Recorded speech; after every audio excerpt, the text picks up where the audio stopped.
Bueno, pues muchísimas gracias a todas las personas que están aquí presentes. Para nosotras, esta es una sesión muy significativa, pues es la manera que tenemos desde la academia de sumarnos a los distintos esfuerzos para combatir la violencia contra las mujeres. También quisiera tomarme un momentito para agradecerte, Tere, también por haber aceptado comentar esta presentación. Me va a dar muchísimo gusto escucharte en unos momentos. Pues bueno, justo como ya decía Karen, la ponencia que presentaré hoy tiene como título Autodefensa, nuevos discursos y prácticas de los feminismos contemporáneos en México.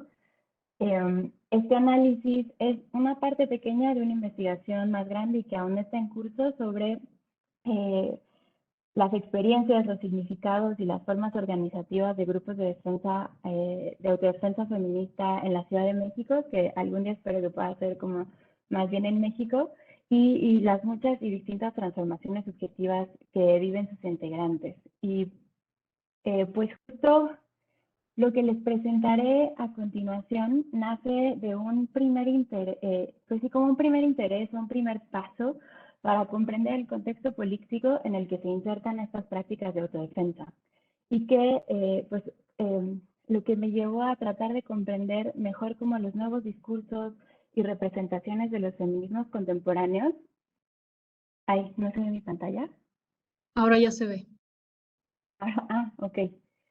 Ok, déjenme. Ok. Creo que cuando me muevo. Perdón, déjenme un segundito nada más para resolverlo. Así ya no se ve, ¿verdad? Aquí no se ve. Ok, bueno, está bien.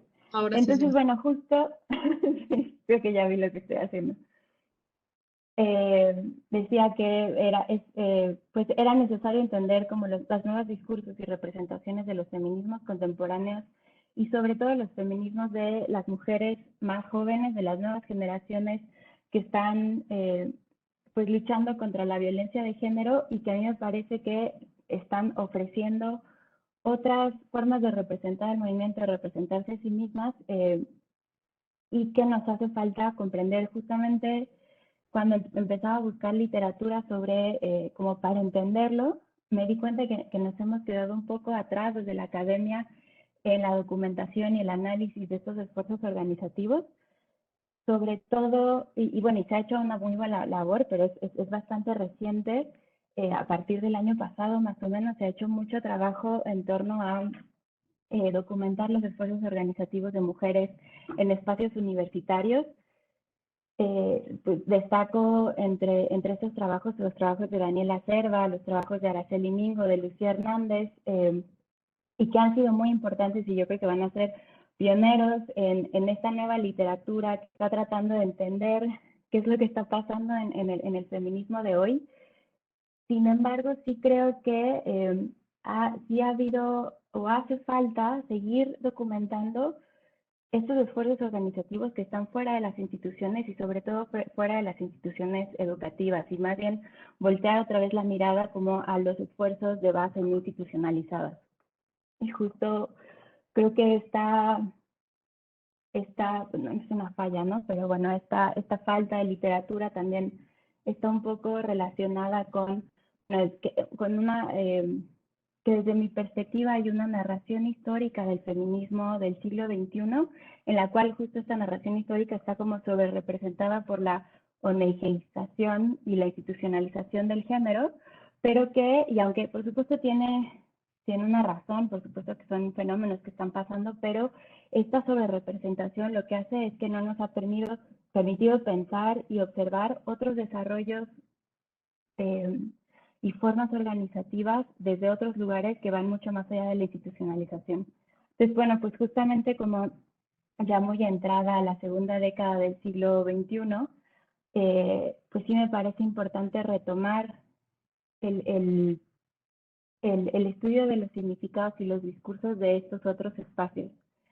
Justo con eso en mente es que, pues para mí este trabajo ha sido muy importante, ¿no? Para mí en lo personal. Y yo sé que ahora no se ve, denme un segundito.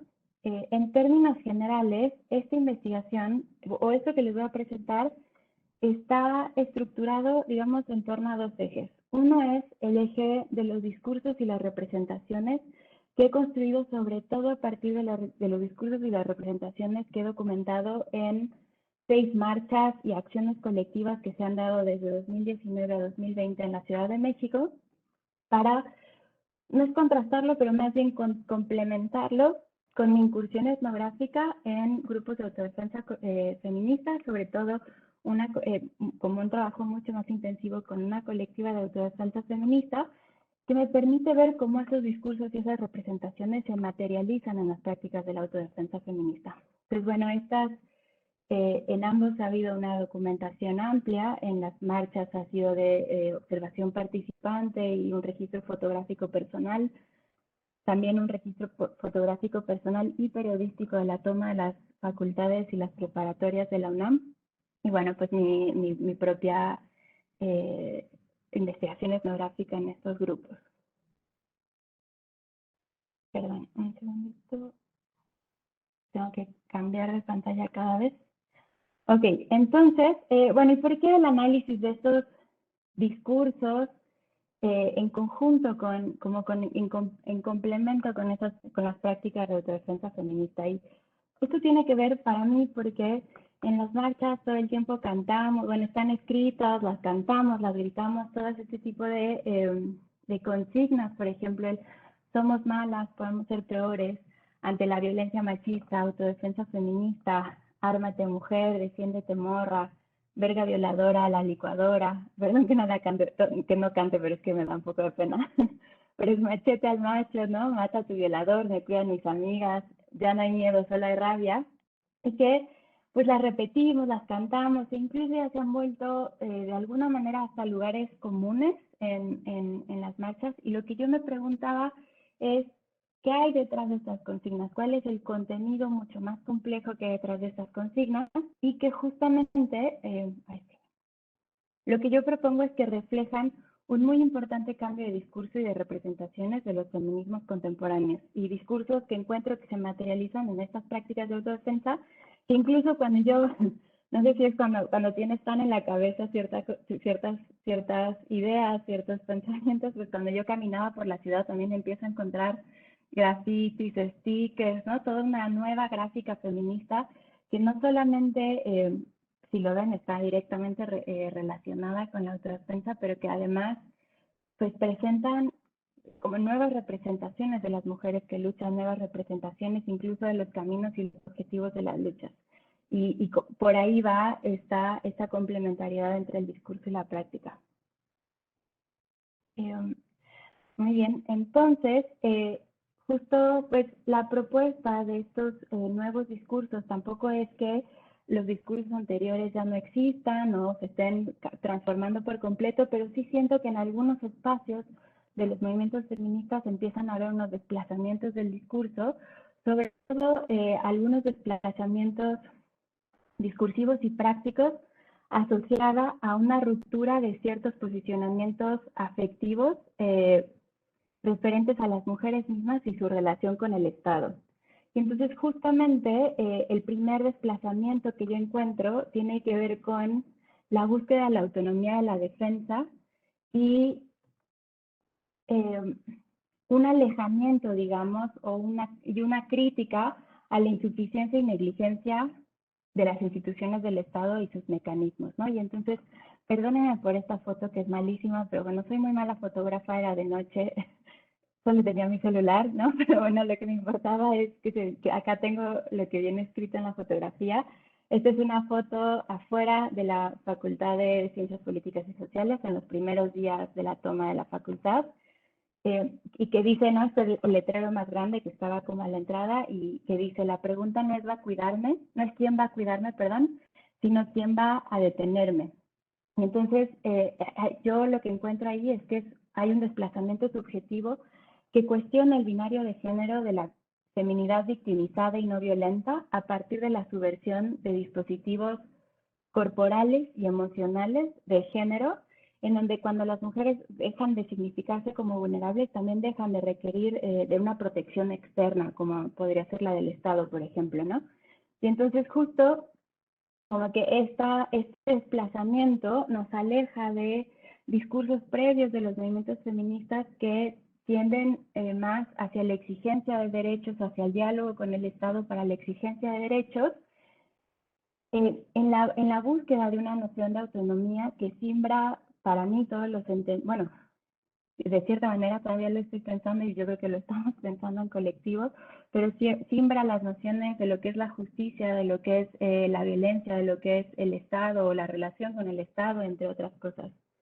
Y que bueno, justamente esta disposición a la autodefensa, ay, perdón, se me fue la pantalla. Esta disposición a la autodefensa nace de un rechazo a la victimización como una forma de sujeción estable. Esto frente a la posibilidad de las mujeres de construirse desde otras posiciones de sujeto que permitan la reapropiación y resignificación del cuerpo, de sus capacidades, de su agencia y de su propia autonomía, ¿no? Perdón, que me dicen que la pantalla como que se viene y se va, pero no sé qué hacer un poco al respecto. Espero que mejore. Y bueno, justo esta idea, este desplazamiento del que había hablado, creo que viene de la mano con otro, que es que tiene que ver con la resignificación del cuerpo, no solamente como ese primer territorio que recibe la violencia, pero también el cuerpo como esa primera herramienta de defensa, esa primera herramienta para resistir la violencia e incluso pues tratar de no tenerla, ¿no? Y que esta noción del cuerpo como un arma, creo que además viene de la mano con la idea de, digamos, con otra resignificación en torno al peligro, a la violencia contra las mujeres, a la violencia de género. En el sentido de que, como yo lo pienso es, antes cuando hablábamos de la ni una menos y de la ni una más, aunque por supuesto que a esa una la lloramos, la luchamos, queremos justicia, demandamos justicia, como que parece una que es desconocida, que está lejana, no es una que soy yo. Y yo lo que voy encontrando, sobre todo en las marchas, y si lo ven en muchas consignas, es cada vez una sensación de la proximidad de la violencia y más que la proximidad, la certeza de la violencia. Para mí es claro, perdón, en este cartel, que también no es una foto mía, entonces también no se lee tan bien, pero acá abajo pongo lo que dice, que es primero violentas que muertas. Entonces a lo que me refiero es que hay una sensación de una disyuntiva clara, o violentas o muertas, o me defiendo o muero, ¿no? Y entonces que es una disyuntiva en la que las mujeres nos encontramos en este momento y que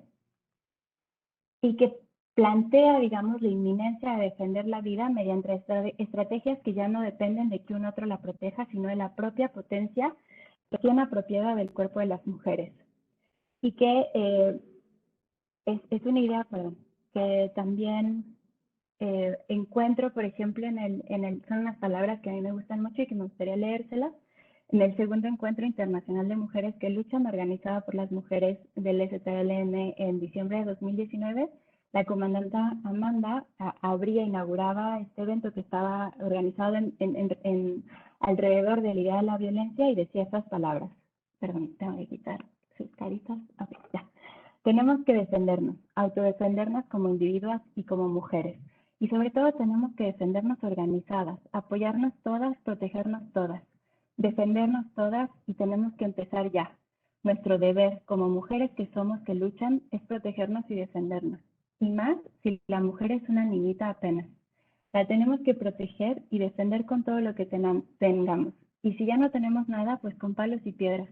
Y si no hay palo ni piedra, pues con nuestro cuerpo, con uñas y dientes hay que proteger y defender. ¿No? Que yo leo como un cambio en el posicionamiento de un sujeto que ya no está esperando que alguien resuelva el problema, sino que tiene el deber de defenderse y el deber de defender a otras. Okay. Y justamente yo lo que pienso es que acompañado a estos desplazamientos discursivos, pues hay también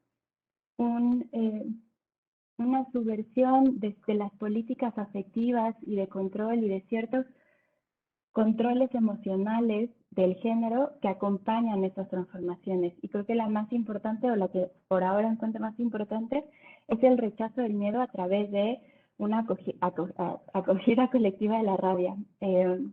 Sara Ahmed dice que el miedo es una política afectiva que restringe el cuerpo de su movilidad social.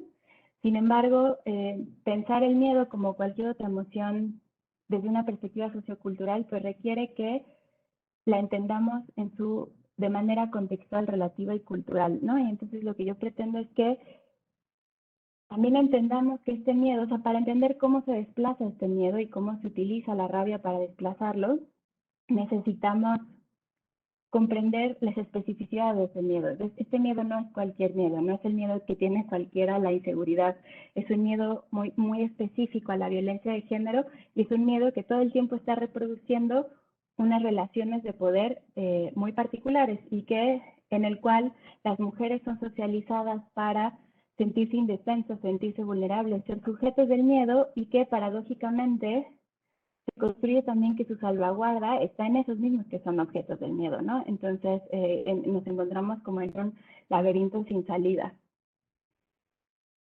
Y justo un poco para nada más como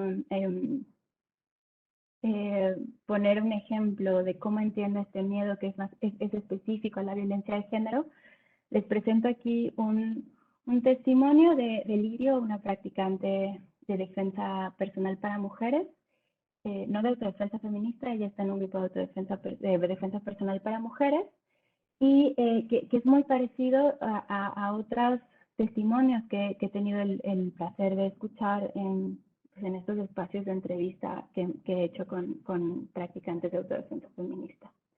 Y ella dice, por ejemplo, me han pellizcado las nalgas así como en la calle y me paralizo. O sea, he perseguido ladrones que me han quitado el celular, me han llegado a quitar la laptop y he corrido tras ellos. Sí, estoy loca, pero cuando me han llegado a pellizcar, me paralizo.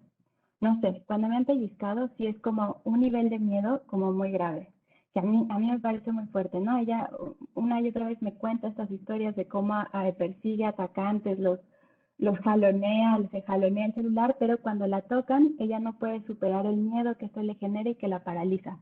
Les quiero leer, creo que esto es lo que quita la pantalla, les quiero leer un testimonio de otra, de otra chica con la que estábamos discutiendo esta idea del miedo más específico a la violencia de género. Ella se llama Aurora y ella dice, el cuerpo propio deja de ser propio y se convierte en un territorio transgredido por cualquier hombre, un desconocido, un extraño que por su condición de hombre y mi condición de mujer se siente con el derecho de tomar como suyo mi cuerpo. Ahí entra el género. A cualquiera nos roban. No necesariamente nos roban por ser mujeres, entonces nos defendemos como cualquier otra persona. Pero si nos pellizcan las nalgas, si nos tocan el pecho por ser mujeres, entonces entra el juego de la construcción social de mujeres como seres que no se pueden defender, como seres pasivos y sumisos que no reaccionan ante las agresiones que se les hacen. No digo que nosotras nos identificamos consciente y voluntariamente con esta descripción, pero eso no quita que así nos lean y que así nos hayan socializado a muchas de nosotras. Entonces, bueno, justo pues lo que planteo es que este ya no tener miedo, digamos, se refiere más bien a una práctica colectiva de rechazo a un miedo específico, a las prácticas encarnadas de proximidad con otras organizadas en redes de cuidado de sí y del resto, y que esto es como que es lo que quiero seguir platicando, que movilizadas por la rabia incitan la ruptura de fronteras afectivas del espacio social. Es decir, tampoco significa, ay, perdón, creo que me adelanté, no sé, tampoco quiero decir que las mujeres de México, ni siquiera las practicantes de autodefensa feminista, no anden con ansiedad o no tengan que poner restricciones y limitaciones a cómo utilizan el espacio público, por ejemplo, o incluso el espacio privado, porque estamos en un país claramente feminicida y claramente peligroso para las mujeres. Sin embargo, lo que quiero decir es que las mujeres feministas como un sujeto colectivo se han apropiado de las calles y del espacio público, logrando desplazar el miedo no solo desde la materialidad del agrupamiento colectivo, sino también resignificando al objeto de temor como un objeto de rabia. Y que permite enunciar, como en esta foto que les pongo, que es una foto de una marcha del noviembre del 2019, que permite enunciar el mata a tu violador como una interpelación para la acción y una activación de un cuerpo capaz de defenderse y hacer justicia cuando se percibe que nadie más lo hará o que ya no es necesario que nadie más lo haga. O incluso que ni siquiera quiero que nadie más lo haga porque yo misma soy capaz, ¿no? Entonces el violador pasa de ser un objeto de miedo a uno de rabia, una rabia agenciante que faculta incluso su destrucción. Una rabia que además a mí esta foto me parece genial, ¿no? Está este graffiti que se hizo en una de las facultades que se lee encubres al violador y te espanta la rabia de la víctima, que es una rabia que además permite el desplazamiento emocional de un lugar de opresión del miedo a un lugar de acción habilitado por la rabia, que además permite incluso que el sujeto de la rabia sea el objeto del miedo, ¿no? O sea, que se intercambien, digamos, las posiciones del miedo, ¿no? Ellas dicen, espanta la rabia de la víctima. Y entonces, justamente, hablando sobre la rabia, y es importante mencionar que yo creo que es algo de lo que se habla mucho, ¿no? Bueno, no sé, yo lo escucho bastante, la rabia feminista, la legítima rabia de las mujeres, la digna rabia de las mujeres, y que me parece que es importante discutir, al menos aquí, yo cómo estoy entendiendo la rabia, cómo siento que es más apropiado hacer esa lectura de la rabia, no solo por, digamos, como un deber académico de desmenuzar estos significados y estos conceptos que estamos utilizando, sino también como un deber político para ofrecer contenidos un poco más complejos que aquellos que se dan en las representaciones de los medios u otros espacios de lo que es el movimiento feminista actual. Y entonces justo mi propuesta es que digamos, ya he planteado la importancia de la rabia en espacios de protesta que muchas veces se plantea como un motor de resistencia colectiva. Sin embargo, creo que es importante matizarla, ¿no? La rabia aquí la entiendo como una dualidad entre la indignación iracunda y el amor, que creo que a mí me parece muy esclarecedor cuando leemos esta consigna de mujer ármate, que es un juego de palabras entre mujer ámate, mujer ármate, como esto que hemos estado hablando del cuerpo como un arma, pero que también va muchas veces seguido del mujer ármate una manada, en este sentido también de colectividad y de que la autodefensa feminista no hace referencia a una práctica individual, pues del individuo que se puede defender a sí mismo solo, sino de un sujeto colectivo que se está defendiendo, que está pensando en la seguridad de manera colectiva. Y cuando hablo de la rabia feminista, hay, quisiera un poquito para atrás, la literatura sobre movimientos sociales y emociones ha escrito un montón sobre emociones como el enojo, como la ira, como la indignación, pues son emociones que normalmente habilitan la movilización social, habilitan la solidaridad, la cohesión. También tienen su tinte negativo, ¿no? Que a veces pueden, digamos, dar paso a la ruptura de lazos sociales, etcétera. Pero bueno, en general se toman en cuenta como emociones que movilizan la acción. Sin embargo, me parece que una lectura o una equiparación simplemente de la rabia como indignación, que algunas autoras lo han hecho, es una lectura un poco androcéntrica de este fenómeno que no toma en cuenta cómo las mujeres están cuestionando la expresión y la puesta en marcha de la ira desde otra perspectiva, digamos, no patriarcal. Y en este sentido, a mí me gustaría explicar, digamos, cómo en el momento en que yo entendí esta idea de la rabia, la entendí también, pues cuando pues estas mujeres a las que admiro mucho y con las que he participado en estos grupos de autodefensa, me trataban de explicar también qué es la autodefensa, ¿no? Y entonces una de ellas todo el tiempo siempre recalca que la autodefensa no son solo putazos, ¿no? Todo el tiempo nos está diciendo, pero espérense, estos no son solo putazos, ¿no? La autodefensa sobre todo es un espacio colectivo y afectivo, es un espacio donde que no se puede pensar sin pensar los lazos de amor y los lazos de cuidado que hay entre todas las mujeres de esa colectiva, ¿no? Mujeres y disidencias sexogenéricas, por cierto, es algo que no he mencionado, son espacios muy incluyentes, ¿no? Y que esto de, que por supuesto el entrenamiento físico y técnico es muy importante, que también son espacios de ensayo de otros guiones de género, de ensayos de la violencia propia, de ensayos de la rabia física, de ensayos de la agresión. Sin embargo, y aunque pueden ser muy llamativos, lo que siempre está detrás es una nueva forma de pensar la colectividad, es una nueva forma de pensar cómo nos organizamos y cómo organizamos esa indignación. Entonces, justo de esta forma, yo creo que la rabia feminista, como una que se conforma en una dualidad entre la indignación iracunda y el amor, eh, digamos, y que forja lazos afectivos robustos, es la que permite sostener una esperanza en el futuro y colectivizar la seguridad en un amplio sentido de la palabra.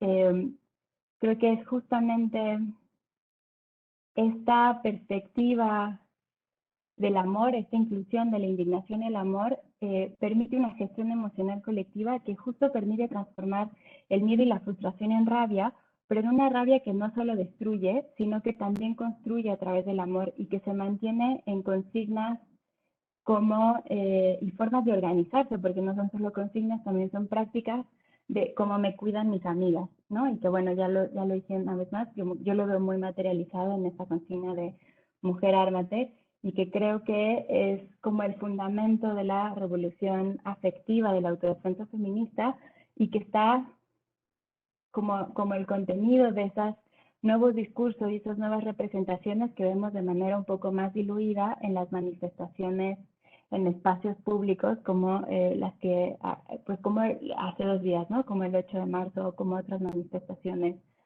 públicas. Bueno, creo que aquí me voy a quedar, creo que estoy bastante sobre el tiempo. Espero que haya sido interesante y pues muchas gracias por su atención. Muchas gracias, doctora Rocío, por su participación, pues con un tema muy relevante y pertinente para estos momentos, justo a unos días de la marcha del 8 de marzo, todo lo que aconteció alrededor. Pasaremos ahora al comentario de la doctora María Teresa Garzón, pero antes me permitiré presentarla. Ella es feminista, instructora de defensa personal, escritora y académica, doctora en ciencias sociales, maestra en estudios culturales y crítica literaria, de nacionalidad colombiana. Trabaja en el CESMECA UNICACH, en Chiapas, México, donde ha cofundado el posgrado en estudios e intervención feministas. Sus campos de interés son los feminismos descoloniales, los estudios culturales y los estudios literarios. Colabora con la red GLEFAS, la red en feminismos, cultura y poder, diálogos desde el sur, y es fundadora del Comando Colibrí, Escuelas de Defensa Personal para Mujeres. Entre su obra destacan los libros Solo las amantes serán inmortales, ensayos y escritos en feminismo y estudios culturales de 2017, Hacerse pasar por la que una no es, Modernización, criminalidad y no mujeres en la Bogotá de 1920 de 2018, Blanquitud, una lectura desde la literatura y el feminismo descolonial de 2020, y la compilación junto con Efraín Asensio y Martín de la Cruz López, Netflix, una pantalla que te saca de aquí de 2021. Por si gustan, toda su obra se encuentra online. Adelante, doctora, bienvenida.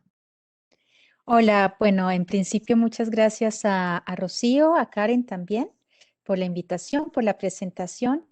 Y bueno, yo quiero empezar con una pregunta, ¿no? ¿Cuántas mujeres conocemos que no hayan sido víctimas y sobrevivientes de violencia? Este tema en efecto es muy interesante. Agradezco mucho a Rocío que lo esté sistematizando.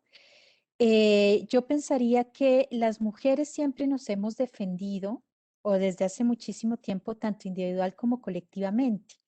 Lo que pasa es que esa historia, en efecto, no está escrita porque sus huellas se encuentran justamente en feminismos que no son hegemónicos.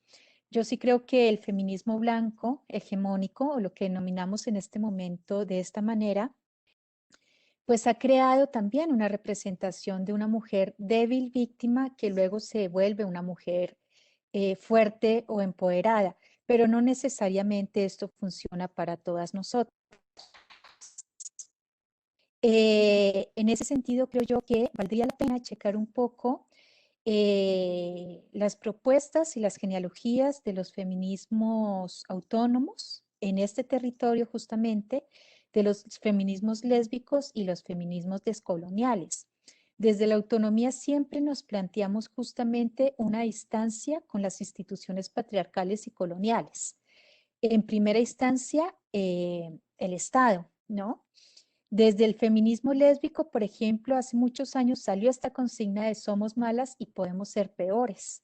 Y en el feminismo descolonial tenemos muchas historias de organización colectiva de mujeres o de comunidades justamente que se defienden de ciertos otros poderes y que valdría la pena checar. Por ejemplo, en movimientos mixtos está la experiencia tan importante de Panteras Negras. Esto valdría la pena también como checarlo un poquito ahí. Y bueno, yo pensaría también como Rocío se pregunta o lo propone, ¿qué es lo nuevo? Yo creo que estamos hablando de prácticas que se vuelven discursos y no al revés, justamente porque esta es una práctica que ya tiene mucho tiempo. Yo creo que lo nuevo un poco es, y Rocío lo viene mostrando justamente con su experiencia, cuando nos dice, bueno, es que voy por la calle y estoy viendo cosas que antes tal vez no veía, es que esto se ha vuelto, la defensa personal feminista, se ha vuelto un proyecto político público, público. Y hoy por hoy muchas de nosotras que apostamos a este proyecto somos, digamos, figuras públicas, no todas por cuestiones de seguridad justamente, pero lo estamos hablando, lo estamos compartiendo, lo estamos haciendo realidad. Justamente por lo que Rocío nos contaba en términos de que la violencia también, la denuncia de la violencia, el análisis de la violencia, que yo no utilizo violencia de género, a mí me parece que es momento ya para ampliar un poco nuestra perspectiva y para deconstruir el género tanto como una categoría reina en los análisis feministas, pero también como una agenda política de trabajo. Esto tiene que ver también con la autonomía. Rocío por ahí lo estaba contando un poco, como esta historiografía justamente en los últimos años se ha centrado en lo que nosotras hace ya un tiempo llamamos institucionalización del feminismo.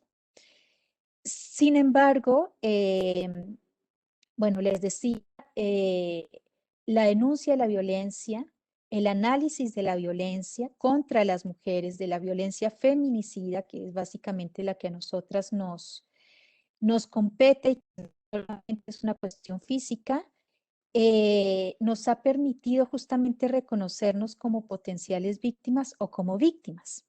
Y justamente al hablarlo, al compartirlo, al trabajarlo en estos grupos, que son grupos de seguridad, así los denominamos, pues no solo sea un proceso de formación política y de emergencia de conciencia, sino también de sanación. A mí me parece muy interesante entonces que dentro de este proyecto político, porque también Rocío hacía mención como a ciertos hábitos que tenemos en los cuerpos y que han sido puestos ahí por cierto tipo de poderes. Por ejemplo, yo crecí en una familia católica y a mí me enseñaron que tenía que poner la otra mejilla, ¿no? No, no, eso, eso sabemos que no. Ahora lo sabemos, ahora tenemos esa conciencia, ahora hemos decidido no poner ninguna otra mejilla porque sabemos que en nuestro caso no se trata de poner otra mejilla, ¿no? Se trata de defender realmente nuestra existencia. Entonces, dentro de este proyecto político, que ahora es público, yo pensaría varias cosas. ¿Cuál es la diferencia entonces entre autodefensa, defensa personal para mujeres y defensa personal feminista? Cuando nosotras empezamos a construir el Comando Colibrí, nos llamábamos autodefensa feminista, pero yo vengo de una historia contextual, geopolíticamente situada en Colombia, en donde las autodefensas son una fuerza completamente maligna. Entonces yo decía, no podemos llamarnos autodefensa porque es otra cosa la que yo he vivido a propósito de eso. Decidimos llamarnos defensa personal feminista, que en efecto no es una cuestión individual, implica la construcción de colectividades.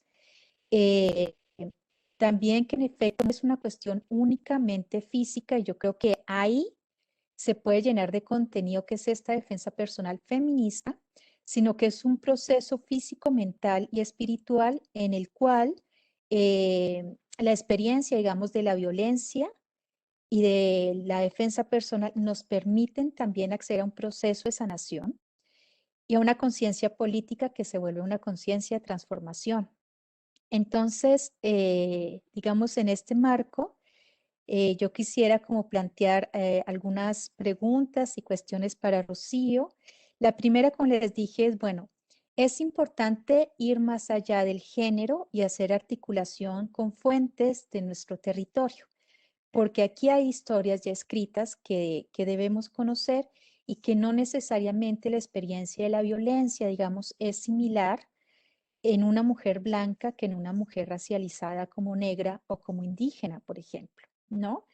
Y hace unas semanas, la colega que está ahora en el Colmex, Itza Varela Huerta, hizo justamente un evento a propósito de feminicidio y cómo la categoría de feminicidio nos está quedando corta, porque a las mujeres no nos están matando solo por ser mujeres, aunque eso sigue importando, por supuesto.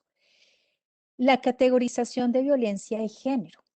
¿Es violencia de género? ¿Es violencia contra las mujeres? ¿Es violencia feminicida? Ahí tenemos un debate muy grande, pero yo creo que más allá, digamos, del debate de las ideas, hay que ir al debate de las prácticas y ver qué consecuencias ha tenido nombrar esta violencia como violencia de género. Estamos en un momento de mucha banalización de las luchas porque el poder coopta las luchas. Entonces es posible que salgan denuncias, y lo hemos visto todo el tiempo, de hombres, ¿no? Que dicen, yo también sufrí violencia de género porque mi esposa me pegó. Pues no, estamos hablando, cuando hablamos de violencia contra las mujeres o feminicida, estamos hablando de marcos más amplios, que tienen una genealogía más amplia y que nos han ubicado a nosotras, como dirían las feministas materialistas, como un grupo, como una clase de sexo, ¿no? Llamado mujeres. Y eso tiene que ver también con Silvia Federici, justamente con un genocidio histórico en contra de las mujeres, por lo que las mujeres somos y representamos. Hay que tener en cuenta también en este marco de sentido la experiencia de Yakiri y todo lo que sucedió con Yakiri, porque fue un parteaguas en términos de que la denuncia feminista y el abogar por la defensa personal se volvió, por lo menos en México, algo supremamente masivo. Yo pensaría también un poco en, claro, en estas prácticas, digamos, debemos tener prácticas amorosas con nosotras mismas, porque si tú no te quieres a ti misma y no estás convencida en defenderte, no lo vas a hacer. Así sepas todas las patadas y puños del mundo. Pero también es importante hablar de articulación y amistad política, creo yo. Yo soy muy crítica a las ideas de sororidad y otro tipo de ideas que no tienen en cuenta las relaciones de poder entre mujeres. Prefiero llamarlo amistad política, ¿no? Y como un autoamor o amor propio. También pensaba un poco, Rocío, que esta no es una práctica, la de la defensa personal feminista, que anticipa la rabia, sino más bien es lo que nos permite es que la rabia emerja en lugares seguros y que se transforme en potencia. Porque pareciera aquí, y yo tengo ahí también un debate, que la defensa personal es y se hace posible como práctica feminista en el espacio de lo público. Y eso no es cierto, porque para muchas, y creo que esto también hay que verlo y nos viene también del feminismo descolonial, no existe realmente para todas una división marcada o tan marcada entre lo público y lo privado. Y si vamos a las cifras y si vamos a todo el conocimiento que hemos producido desde hace muchos años sobre feminicidio, pues sabemos que son los hombres más cercanos los que al final de cuentas terminan matándonos. Entonces, esta rabia tiene que estar presente en todos los momentos de nuestra vida. Nosotras en particular decimos, por ejemplo, que en el tatami entrenamos, es decir, en el piso sagrado donde practicamos defensa personal, porque es un territorio sagrado, practicamos. Pero afuera, para utilizar esta metáfora de nuevo de lo privado y lo público, afuera, en el tatami entrenamos y afuera practicamos. ¿Qué quiere decir esto? Que esta es una práctica política 24/7, así tal cual. A propósito de esta división entre público y privado, Rocío, podrías echarle un ojito a mi libro Hacerse pasar por la que una no es, porque yo ahí hablo un poco de este tipo de ideas y hablo de representaciones, por ejemplo, de mujeres asesinas en el 1920, hace ya un tiempito, pero eso está ahí. Y esto ayuda justamente también a pensar un poco este debate fuerte entre la violencia y la agresividad. Muchas personas dicen que, bueno, que el feminismo y las mujeres, digamos, nuestra apuesta política no es violenta, ¿no? Sino que más bien es agresiva, justamente porque se alimenta de esta rabia, se alimenta de la incomodidad, se alimenta de la injusticia, pero yo creo que eso también hay que checarlo, ¿no? Porque no todas las apuestas feministas son pacifistas. Y creo que hay que verlo, se puede ver muy bien también con un libro muy bonito que se llama La Virgen de los Deseos de Mujeres Creando de Bolivia, del año 2005. Ahí María Galindo tiene una entrevista en los últimos capítulos donde habla justamente de violencia y de agresividad. Bueno, por último, también decir que justamente por todo esto, este proyecto político que ahora es público, antes, digamos, teníamos grupos cerrados y privados de defensa personal. Muchas venimos de la tradición del Wendo, por ejemplo. Ahora, como les digo, está más abierto, es más público y en particular nosotras decimos que la defensa personal no es un derecho sí, digamos que está sancionado o está bueno, puesto en los códigos civiles y en las constituciones de México y de otros países, pero esto realmente para nosotras no es un derecho, es un deber, es un deber. Y ahí está justamente el testimonio de Lío cuando dicen, a mí me roban el celular y yo salgo corriendo y alcanzo al tipo y lo que sea, pero me tocan la cola, me pellizcan una nalga, me paralizo. ¿Por qué? Porque tenemos conciencia que lo material se puede perder, pero del pellizco de una nalga a un feminicidio hay menos de un paso, perdón. Y cuando eso sucede, pues difícilmente habrá algo que hacer porque ya estás muerta. Entonces creo que todo esto es muy importante seguirlo trabajando con coordenadas un poco más locales y teniendo también, Rocío, mucha prudencia en términos de lo que podemos hacer público y lo que no podemos hacer público, porque aunque esta es una práctica pública, digamos, hay muchas cosas que sí o sí necesitamos mantener en bajo perfil o en secreto por nuestra propia seguridad. Entonces, bueno, muchas gracias. Yo concluyo aquí. Muchas gracias, Rocío, de nuevo por la invitación. Espero que, que mis palabras te hayan hecho algo de sentido y pues seguimos adelante en la lucha, compañeras. Muchas gracias, doctora. Agradecemos los comentarios a la ponencia. Seguramente aportan mucho a la doctora Rocío, lo que ha planteado antes. Y también seguro que para la ronda de preguntas y respuestas, algunos de los aportes serán retomados para el diálogo. A continuación pasaremos a la ponencia de la doctora Sara Serna, titulada Violencia política simbólica hacia las mujeres, un análisis de 3 presidentas latinoamericanas. Antes de ello, me gustaría presentárselas. La doctora Serna es catedrática CONACYT, adscrita al Programa Interdisciplinario de Estudios de Género del Colegio de México. Es doctora en Ciencias Políticas y Sociales por la Universidad Nacional Autónoma de México, máster en Ciencia Política por la Universidad de Salamanca, España, y licenciada en Ciencia Política por la Universidad Católica de Asunción. Es miembro del Sistema Nacional de Investigadores del CONACYT. Sus líneas de investigación se centran en representación política de las mujeres, sistemas políticos, partidos políticos, género y violencia. En el año 2019 recibió la beca para mujeres en las ciencias sociales, otorgado por la Academia Mexicana de las Ciencias y el CONACYT. Fue profesora de la Facultad de Ciencias Políticas y Sociales de la UNAM, en la Universidad Autónoma de San Luis Potosí y el Colegio de San Luis. También ha sido profesora invitada en la Universidad Nacional de Asunción y en Flaxo, Paraguay. Bienvenida, doctora Serna, tiene el micrófono. Muchas gracias, Karen. Muchas gracias también a la doctora Vanessa Góngora, que es una colega muy querida y bueno, muy pertinente para comentar estos temas. Yo les voy a presentar hoy un esfuerzo de hacer un trabajo comparado y a la vez como estudio de caso por caso. Yo me aboco más a estudiar el tema de América Latina. Voy a contar un poco los minutos para no pasarme. Entonces, gracias, Karen, por ayudarme con la presentación.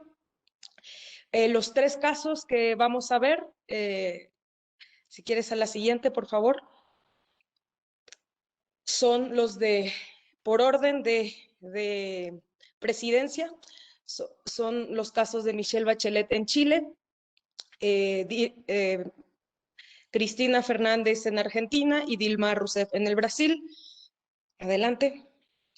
Básicamente el objetivo, los temas a desarrollar que ustedes verán en esta presentación son objetivos de la investigación, cuáles son los principales, que son autoras referentes en términos de ciencia política y de estudios de género, las definiciones de violencia política hacia las mujeres y específicamente dentro de las violencias políticas hacia las mujeres voy a abordar la violencia política simbólica, la estrategia metodológica de la investigación y algunos de los principales resultados de esta investigación, ya más allá de los comentarios que se puedan hacer el día de hoy, también para mejorar este trabajo y bueno, su posterior publicación.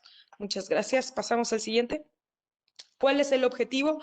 Lo que quiero con este trabajo es analizar la violencia política simbólica hacia las mujeres, en este caso durante campañas electorales y las gestiones de gobierno de tres expresidentas al momento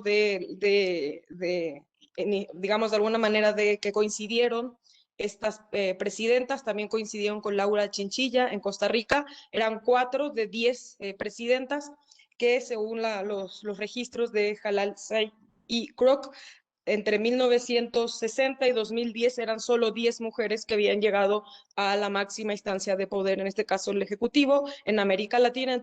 Entonces, en ese contexto del 2010-2015 estudió a 3 expresidentas, que bueno, las 3 se alineaban en el espectro político hacia la izquierda. La que dejo fuera aquí es a Laura Chinchilla, que es de Costa Rica.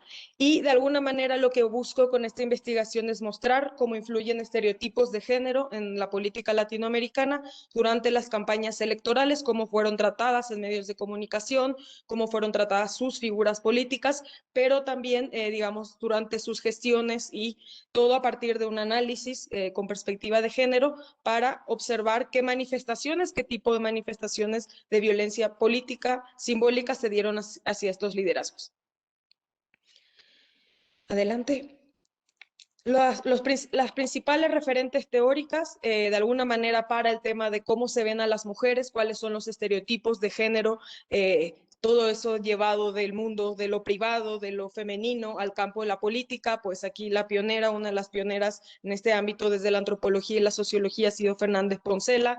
Luego hay estudios del tratamiento sobre medios de prensa, como son los trabajos de Carlin y García Budó, el tratamiento un poco de las mujeres y el doble estándar, los sesgos de género que hay muchas veces en evaluar o de alguna manera calificar a las mujeres en los medios de comunicación. La otra literatura que también manejo es la cuestión del maternalismo, estos roles relacionados con el espacio privado que se llevan al campo de la política y de alguna manera exigen una manera de ser de las mujeres en política, y esa también, como lo denomina Chaney en un trabajo pionero sobre mujeres políticas en Chile en la década del 90, y después posteriores con estudios de Costa Rica y otros países, Head y Schwimbayer señalan que hay como una categoría de supermadre, de que a las mujeres se les exige también que sean como ese rol de grandes madres de la nación al ejercer la política. Y por último, los trabajos teóricos que justamente inician en Bolivia a partir de toda la movilización de concejalas bolivianas, a partir de la norma de paridad, que como un efecto adverso, señala alguna literatura sobre eso, una vertiente de la literatura de ciencia política, ese es un efecto adverso de la norma de paridad, de la política de paridad, la violencia hacia las mujeres en razón de género. Entonces ahí también rescato los estudios de Cerva para el caso de México, Argenti y Albaine en Argentina, y Kroc y Restrepo recientemente con Otalora y Malasis y Piscopo. Adelante. Básicamente la definición, de manera muy breve, la violencia política por razones de género está vinculada a prácticas directas contra las mujeres que participan activamente en política e incluye actos como agresión física, psicológica, sexual, acciones que conduzcan a la muerte o el daño o sufrimiento físico, sexual o psicológico y violencia verbal o violencia física. Así también dice Machicao desde Bolivia, la primera como definición desde justamente el activismo que hablamos de estas prácticas políticas que luego se teorizan, son expresiones, acciones y prácticas de violencia física, sexual, económica y simbólica que enfrentan a las mujeres que ejercen representación política, sobre todo en ámbitos locales, con el fin de atemorizarlas, presionarlas, desprestigiarlas y obligarlas a actuar en contra de su voluntad. Adelante.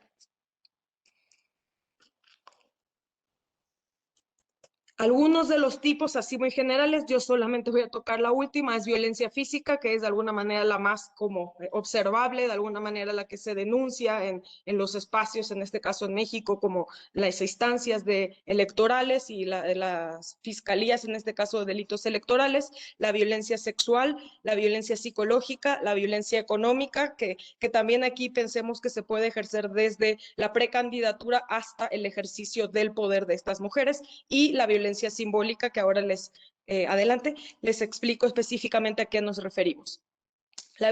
Bueno, nada más antes, ¿cuál es el impacto de esa violencia política hacia las mujeres? Que la violencia política en razón de género tiene un profundo impacto en otras mujeres, porque no solo dañan a la persona a la cual van dirigida, sino también tiene el propósito de intimidar a otras mujeres en política, disuadir a otras que puedan considerar la carrera política y, peor aún, comunicar a la sociedad en general que las mujeres no deberían participar.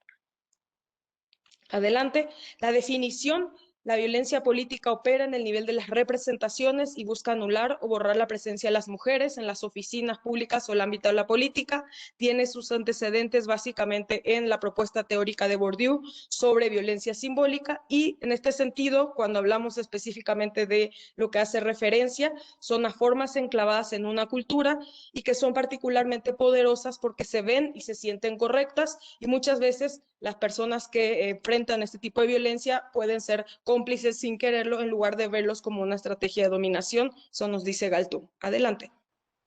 En el caso político de las mujeres se toma este concepto de violencia simbólica, se señala que puede ser muy efectiva para mantener esa opresión porque es sutil, directa e invisible, e incluso las propias víctimas pueden reconocer las agresiones como actos de poder, pero a veces no le dan suficiente crédito, aún en sociedades con altos niveles de equidad de género. Muchas veces en el ámbito de la política se considera que es el costo, entre comillas, de estar en política, es parte de esa arena, de ese fango que de alguna manera envuelve a toda la acción en política. Adelante. Cuando hablamos de doble estándar, algunos de los conceptos que voy trayendo aquí ya para analizar los casos que tenemos a continuación, implica para las mujeres que además de la apariencia física atractiva, a estas mujeres en política se les exige que estén más capacitadas. Ahora lo volveremos a ver con las elecciones que están en puerta aquí en México. Se les exige que tengan una buena apariencia, que tengan más capacidad que los hombres, y sobre todo para el ejercicio de la política, no solo deben ser más guapas que las demás mujeres, sino también deben ser más capaces que los hombres en política. Esa es una aportación de García Boudou para el análisis, por ejemplo, en los medios de las trayectorias y de los liderazgos de las mujeres. Adelante.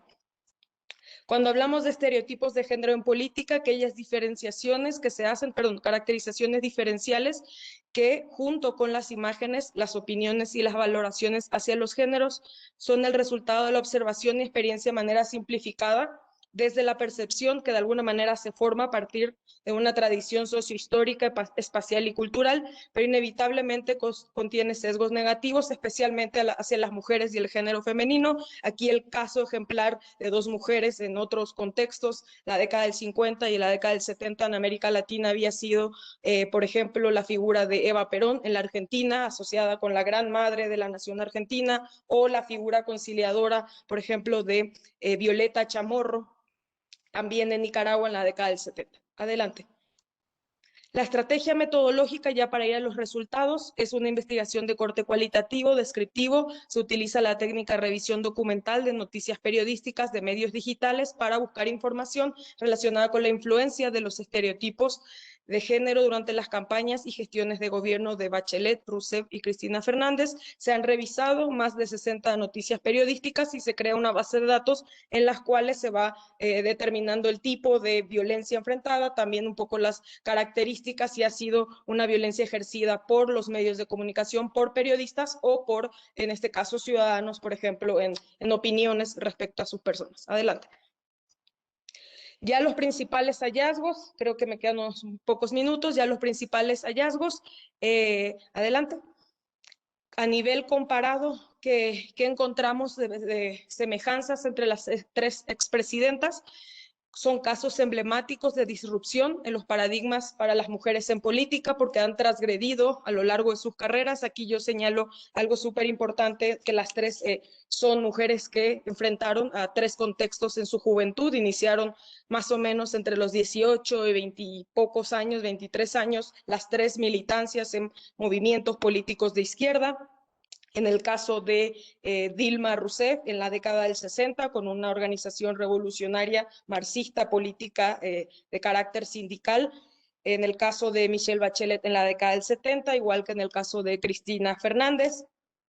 Las tres tienen amplia trayectoria, entonces de alguna manera esa cuestión de la división de espacios, de la figura femenina, como hace rato mencionábamos, como débil, como subordinada en política, ellas los transgreden, los roles, estereotipos, al alcanzar también lo otro que no es menor, por la vía democrática, el cargo más importante de sus respectivos países. No fue algo como por ejemplo el último que tenemos de Yáñez, en el caso de Bolivia, que es una presidencia de una mujer, pero bueno, en otro contexto y también con otro liderazgo sumamente distinto, alcanzaron la presidencia de la nación. En el caso de Michelle y de Dilma, antes de ser electas presidentas, fueron las primeras mujeres que fueron ministras en sus países en carteras muy relevantes, en carteras que no son consideradas, entre comillas, como muchas veces se dice este rol de supermadres femeninas. Por lo general esas carteras son educación, salud, asuntos de género, asuntos indígenas. En este caso, ellas fueron ministra,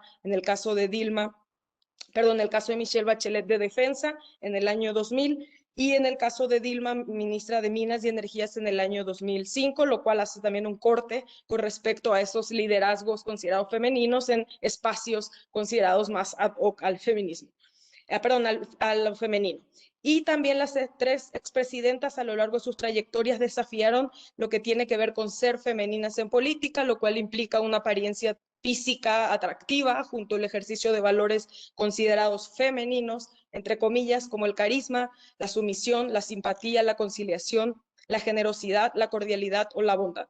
En este sentido también, como decíamos hace rato, dos figuras consideradas maternales en el ámbito de América Latina, ellas, por el contrario, tienen otra manera de ejercer liderazgo en sus respectivos países. Adelante.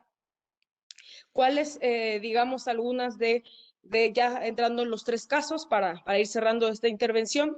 Antes, perdón.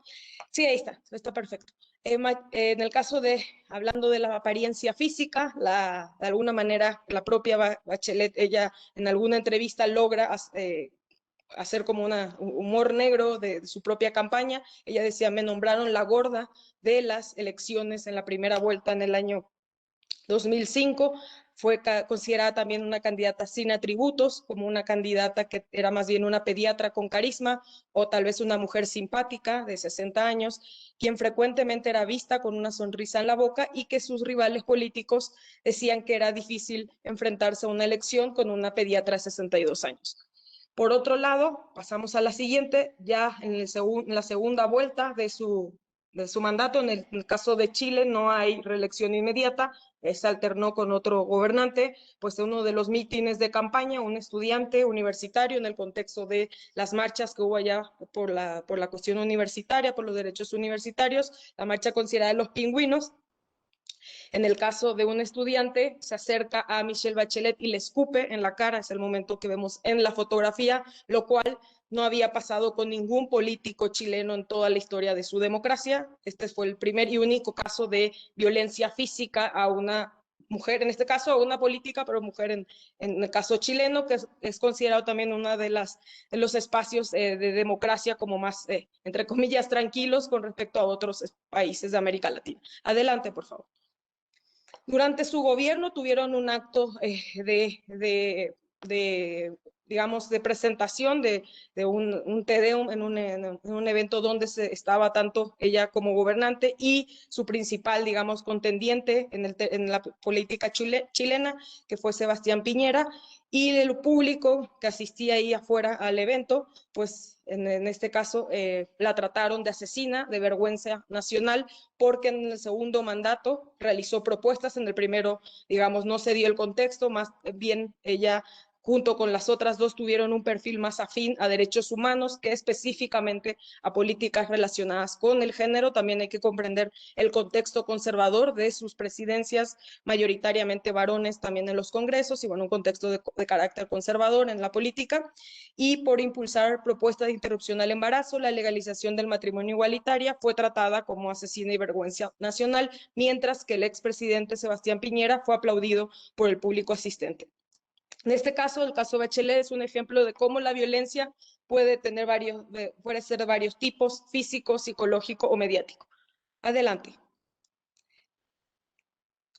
La siguiente es el caso de Cristina Fernández, que se le adjudicaba que era como la sucesora de Néstor Kirchner, como si fuera que había nacido su liderazgo a partir de ser la esposa, o su militancia, cuando les comentaba que había iniciado en la década del 70, prácticamente ellos se conocieron en las filas del peronismo, militando, digamos, en contra también de la propia dictadura que había militar en la Argentina, y nunca pudo zafarse de esa sombra de ser la esposa del expresidente. En algún momento en el 2006 que Néstor y estaba dudando de quién sería el que le seguiría, si se mantendría en el poder o sería Cristina, él señaló: se acabaron los ensayos originales, el candidato voy a ser yo y ninguno más, Cristina tendrá que esperar su turno.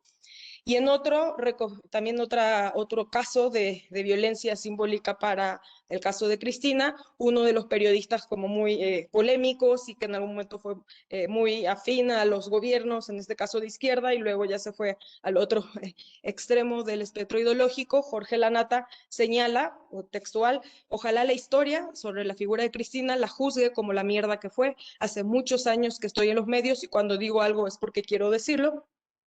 Y se retractó al día siguiente que le preguntaron si era cierto lo que decía sobre la presidenta y dijo que sí.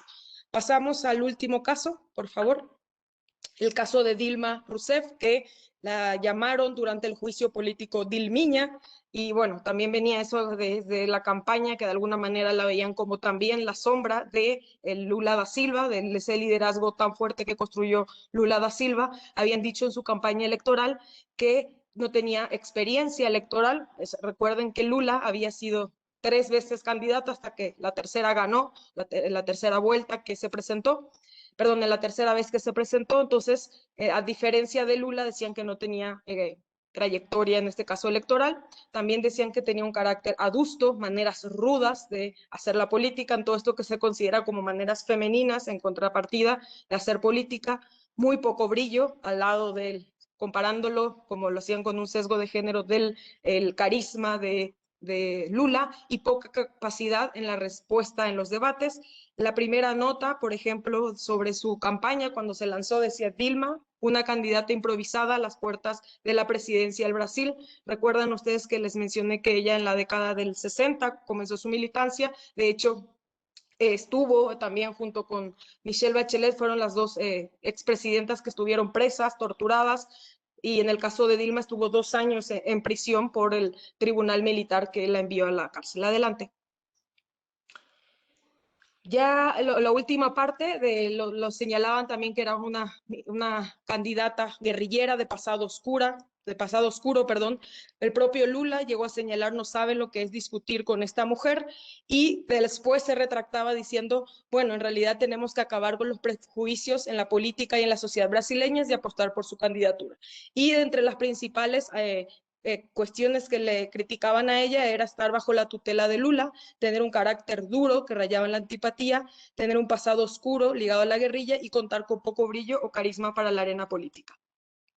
En el caso, con este ejemplo de violencia, cierro ya la parte de la revisión un poco de los, sí, de los textos en medios digitales. En la inauguración del Mundial del Fútbol de San Paulo en junio del 2014, cuando se pasa el himno nacional del Brasil para iniciar el Día del Mundial de Fútbol, en el momento en que pasan su imagen en las pantallas de la televisión, empezaron a hacer abucheos, a coros de cánticos que promovían la agresión sexual hacia ella durante la transmisión del partido inaugural.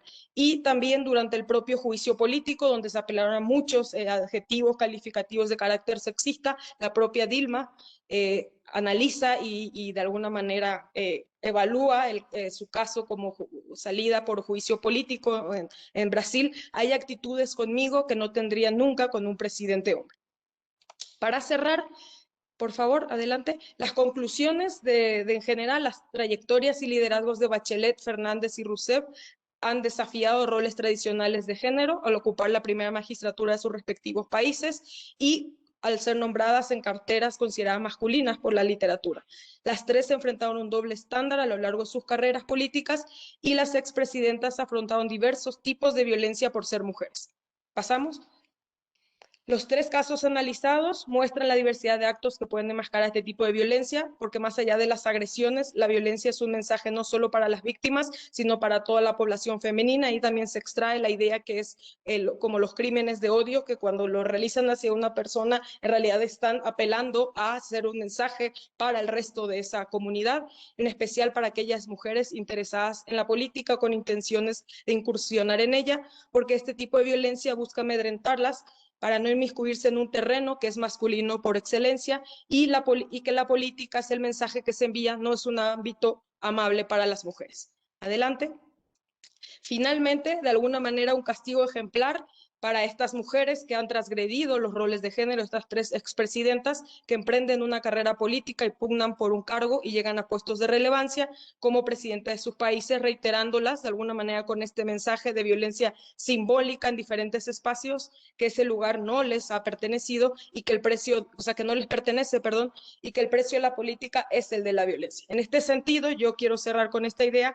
Este trabajo lo que busca es sumarse a estos debates que hay teóricos y empíricos desde las ciencias sociales sobre roles, estereotipos y atributos considerados como femeninos o masculinos en el ámbito de lo político, cuestionar esos roles que parece que lo masculino de alguna manera es mejor, toda la cuestión ligada con los valores y la manera de ejercer política masculina es mejor o es más favorable para las mujeres, para los hombres, perdón, y es desfavorable todo lo del mundo femenino y todo lo relacionado con las mujeres para el ámbito de la política, cuando en realidad hay liderazgos muy diversos. Podemos verlo el de Angela Merkel, que ella siempre señala que al ser primera ministra de una potencia mundial, pues tenía que tener un carácter fuerte y carácter resistente, cuando en realidad en su intimidad, pues ella prefería estar con sus nietos horneando galletas en una casa en la montaña, como esa otra cara también de la política que no deja un espacio a las mujeres para, de alguna manera, moverse de unos roles a otros,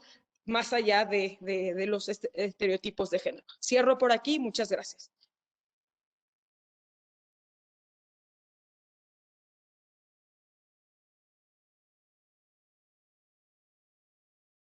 Listo. Muchas gracias, doctora Serna, con esta ponencia tan interesante, pues que sí nos permite situar el análisis de la violencia política simbólica en nuestros contextos más inmediatos, que es América Latina. Pasamos ahora a los comentarios de la doctora Vanessa Góngora. Se las presento brevemente. Ella es feminista, licenciada en Ciencias Políticas y Administración Pública por la Universidad Autónoma de Aguascalientes, doctora y maestra en Estudios Sociales, Procesos Políticos por la Universidad Autónoma Metropolitana, Iztapalapa. Es profesora investigadora del Departamento de Estudios Políticos y de Gobierno de la Universidad de Guanajuato, Campus Guanajuato, perdón. Sus líneas de investigación se relacionan con los estudios feministas y de género, participación política de las mujeres, paridad de género y políticas públicas con perspectiva de género. Ha realizado estancias de investigación en la Universidad Federal de Río Grande do Sul, en Brasil, y en la Universidad de Almeida, España. Ha trabajado en diversas instituciones de educación superior en Aguascalientes y Guanajuato. Ha organizado e impartido diversos diplomados, talleres, seminarios y ponencias en materia de perspectiva de género y feminismo. Actualmente es la titular del área de enlace de género del Campus Guanajuato de la Universidad de Guanajuato. Bienvenida, doctora, y adelante con su participación. Te lo agradezco mucho y pues obviamente agradezco la invitación del Colegio de México, sobre todo a Sara por haberme considerado para hacer esta revisión y pues algunos comentarios que pudieran pues ayudar a la discusión, ¿no? Porque me parece que el tema, no me parece, estoy segura pues y lo hemos escuchado y leído en muchos espacios, en muchos momentos, es un tema muy reciente en el sentido del análisis académico, porque pues esto de la participación política de las mujeres, sabemos que siempre había tenido pues los obstáculos, ¿no?, de las mujeres al participar, pero como sabemos ya en cuanto a estudios, pues es reciente, es a partir más o menos del año 2000, a principios del año 2000, entonces es muy pertinente la investigación. De hecho, por ahí me gustaría a mí empezar hablando un poco, aunque ustedes ya lo pudieron escuchar y seguramente pues estarán de acuerdo conmigo en que es muy pertinente la investigación, pues sí quisiera anotar pues por qué es interesante tener una investigación de este tipo y después haré tal vez algunos señalamientos y discusiones que me parece que todavía están abiertas con el trabajo de Sara. Bueno, en primer lugar, pues este trabajo es pertinente porque estamos en ese tránsito de las investigaciones que teníamos en un primer momento la preocupación de cómo las mujeres accedían al poder y está toda esta corriente institucionalista dentro de la ciencia política para saber cuáles son las variables, ¿no?, los elementos que permiten o en su caso inhabilitan o obstaculizan a las mujeres para que puedan acceder a los cargos de públicos, ¿no?, de ejercicio público. Entonces, es un tránsito porque de esa parte, de esa preocupación de cómo se accede al poder, ya estamos en otra, explorando, y que no quiere decir que también sea como muy, muy novedoso, ya podemos ir rastreando varias líneas al respecto de investigación, pero esta preocupación por investigar la gestión misma, el liderazgo mismo de quienes pues ya pudieron acceder al poder. Y es muy pertinente la investigación porque efectivamente no contamos con tantas experiencias de líderes, sobre todo a nivel nacional, como quisiéramos para poder hacer las investigaciones, como en este caso lo que hace Sara, pues que también es muy interesante para animarnos a hacer una investigación comparativa. Tal vez en algunos otros espacios geográficos esto es más posible, pero por ejemplo nosotras no podemos entrar en esa discusión, todavía no tenemos una presidenta, ¿no? Estados Unidos tampoco, o sea, es algo que sería como todavía muy complicado, pero pues es un estudio abierto, ¿no? Por ejemplo, nosotras en algún momento, una colega y yo, la doctora Erika González, pues hicimos algo similar, comparativo, pero a nivel México, ¿no? Solamente en México, pero de quienes han accedido a cargos internos, ¿no?, de representación nacional en partidos políticos, pero efectivamente porque también hay muy pocas, ¿no? Entonces tratábamos de encontrar algunos patrones, pero sigue siendo algo muy difícil porque pues son pocos los casos, ¿no? Entonces, en ese sentido, estas primeras análisis que se están realizando para poder hacer la comparativa, pues también es muy pertinente. Por el otro lado también, pues está el tema de que son, bueno, líderes a nivel nacional, como estaba mencionando, pero también hay muchas cosas que decir al respecto, ¿no? Porque, por ejemplo, estaríamos interesadas, hay ahí algunas investigaciones ya internacionales que han tratado de indagar si, por ejemplo, la cuestión del posicionamiento político es verdaderamente relevante para que las mujeres puedan tener una mayor posibilidad de asumir estos cargos.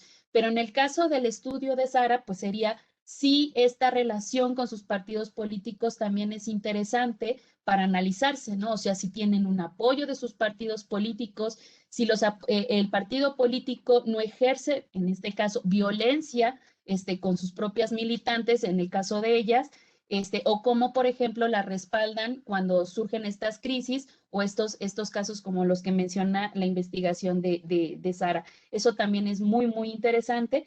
Y bueno, finalmente, pues lo que sabemos, estudiar la violencia política, pues es un tema relevante, reciente, pero además también porque como sucede con la violencia de género, en general, valga la redundancia, bueno, no tanto, pero ahí se parecen las palabras, lo que nosotros hemos visto es que va como desagregándose o se van visibilizando las dimensiones que comprenden la violencia de género. O sea, si nosotros pensamos así en violencia contra las mujeres, pues iniciamos identificando violencia psicológica, física, sexual. Después empezó a verse que esto también tenía una dimensión económica, patrimonial, pero ahora también ya tenemos obstétrica, y bueno, ahorita también quería mencionar eso, pero obviamente ya el reconocimiento de la violencia política, obviamente, pero también violencia simbólica, que es algo muy reciente, que creo que todavía no termina por publicarse, y violencia en los medios de comunicación. O sea, vaya, se va desagregando mucho más para poder dimensionar y entender bien el fenómeno, y esto pues también es pertinente porque precisamente las investigaciones como la que está realizando Sara nos ayudan a profundizar en una dimensión específica de cómo se ejerce la violencia, en este caso la violencia política. Ahí hay algo también importante, bueno, igual y me adelanto a uno de los comentarios que tenía acá preparados, pero algo interesante es que también la violencia política inició sus estudios cuando las mujeres que ya estaban ejerciendo el poder empezaron a notar pues que había pues conductas en contra de ellas pues que eran muy similares, ¿no? Sin embargo, la manera en como por ejemplo nosotros aquí en México la identificamos más, y ustedes seguramente lo han notado, es en el momento electoral, ¿no? Entonces, también ahí esta Sara está diciendo, bueno, sobre todo cuando eran candidatas, pero también en el ejercicio, ¿no? Tal vez ahí convendría hacer algún tipo de análisis o distinción si la violencia que se ejerce como candidata pues es mayor o es distinta a la que se ejerce cuando ya está en funciones, ¿no? En este caso como presidenta, y eso yo creo que también se podría como profundizar. Bueno, por otro lado también, tengo algunas pues observaciones y comentarios, pero más que nada son como las discusiones abiertas que se derivan precisamente de que el tema es reciente. Primero, el uso del término de violencia simbólica. Bueno, ustedes lo vieron en la pantalla, Sara nos lo compartió cómo lo está manejando, pero efectivamente es un término que todavía tiene debate. Y digo, tiene debate, pero como que tiende a resolverse más como lo está presentando Sara. Sin embargo, yo creo que para una investigación o para ya la publicación, el paper mismo, yo creo que sí sería muy conveniente rescatar el debate, ¿no? O sea, así como hay un momento en el que se hace alusión a este posicionamiento, ¿no? Estas dos, pues, líneas teóricas que se siguen de la de Crook y Restrepo y la de Episcopo, ¿no? O sea, si estamos mencionándolo, yo creo que también sería muy importante y sobre todo porque el concepto es el central, el de violencia simbólica, pues mencionar que esto no se ha resuelto del todo o que hay por lo menos otro tipo de posicionamientos. Y va en el siguiente sentido que también lo mencionó Sara, el hecho de que este concepto proviene de la propuesta de Bourdieu, en donde si nosotros leemos esta propuesta de Bourdieu, tiene tal vez una complejidad mayor, ¿no? Que tal vez ir no solamente a la cuestión de los medios de comunicación, de lo que se expresa en redes sociales. Y ahí, por ejemplo, yo sí quisiera sugerir la lectura, no nada más para este tema, en general de todo de violencia política, de Gabriel Bardal, que a mí realmente ha sido una de las autoras que más me ha servido para resolver algunas dudas que yo tenía desde la lectura de las autoras tal vez más tradicionales del tema como Crook y Restrepo, ¿no? Todo esto del backlash, bueno, en realidad a mí Gabriel Bardal me ha ayudado como hacer un puente teórico también con la propia Jennifer Piscopo. Entonces, yo ahí sugeriría la lectura de Gabriel Bardal, y ella tiene un texto, de hecho, de la Revista Mexicana de Ciencias Políticas, también hizo esta publicación, me imagino también traducción, que es un texto que se llama La violencia simbólica como forma de violencia contra las mujeres en la política. Y precisamente una de las cosas que ella está proponiendo en este texto, que es como un ensayo, es que no puede considerarse la violencia simbólica como un tipo de violencia política, ¿no? Entonces ahí es como que choca, dice, pero ¿por qué no, no? Entonces, me parece que eso todavía está abierto y que tiene que ver con un entendimiento de la violencia simbólica como un trasfondo mucho más complejo, ¿no? De hecho, yo en algún otro espacio, en un libro que sacamos de violencia, pero del caso de las elecciones en Guanajuato, nosotros escribíamos un poco de esto como violencia simbólica como trasfondo, y lo íbamos relacionando con algunas aportaciones como pues la clásica de Joan Scott, ¿no? Cuando habla de esto de que el género pues tiene todas estas dimensiones que están interrelacionadas y que comienzan precisamente con la construcción de símbolos, ¿no? O sea, nos lleva a esta noción de la violencia simbólica y cómo estos simbolismos, este trasfondo simbólico, pues es la base para poder empezar a hablar de las estructuras sociales, normativas, institucionales, que bueno, van a desprenderse pues en la desigualdad misma y en la discriminación. Entonces, eso yo creo que sí sería como muy, muy relevante fortalecer la discusión y obviamente en algún momento decantarse y decir, bueno, pero nosotros vamos a entender violencia simbólica por esta, pero yo creo que eso sería algo que se tiene que retomar.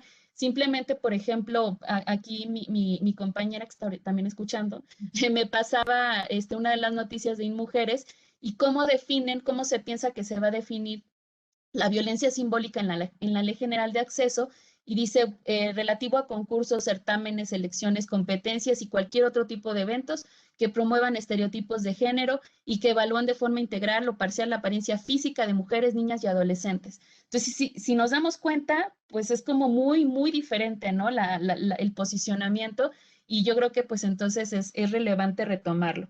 Bueno, en segundo lugar es la combinación. A mí me parece que a veces en el texto se combinan o se ponen en un mismo nivel dos cuestiones diferentes que no, yo, o por lo menos en una revisión de literatura que hicimos sobre liderazgo de mujeres, nos parece que son como, precisamente vienen de dos conjuntos de literatura, incluso disciplinar distintas, ¿no? Una cosa son los prejuicios, que me parece que son los que más se ajustan al término de violencia simbólica, que yo le llamo como, pues, los superficiales, ¿no? O sea, estos que tienen que ver con tu apariencia física, no superficial de que la discusión sea superficial, sino el prejuicio sobre algo que es un aspecto físico, ¿no? Si eres gorda, si te arreglas o no te arreglas, si te peinas o no te peinas, todo este tipo de cosas, ¿no? Pero por otro lado, incluso hasta la voz, el tono de la voz, ¿no? O sea, por ahí estaríamos nosotros agrupando eso. Pero por otro lado, sí hay una línea teórica muy interesante sobre si podemos nosotros identificar estilos de liderazgo que puedan asumirse como femeninos y masculinos.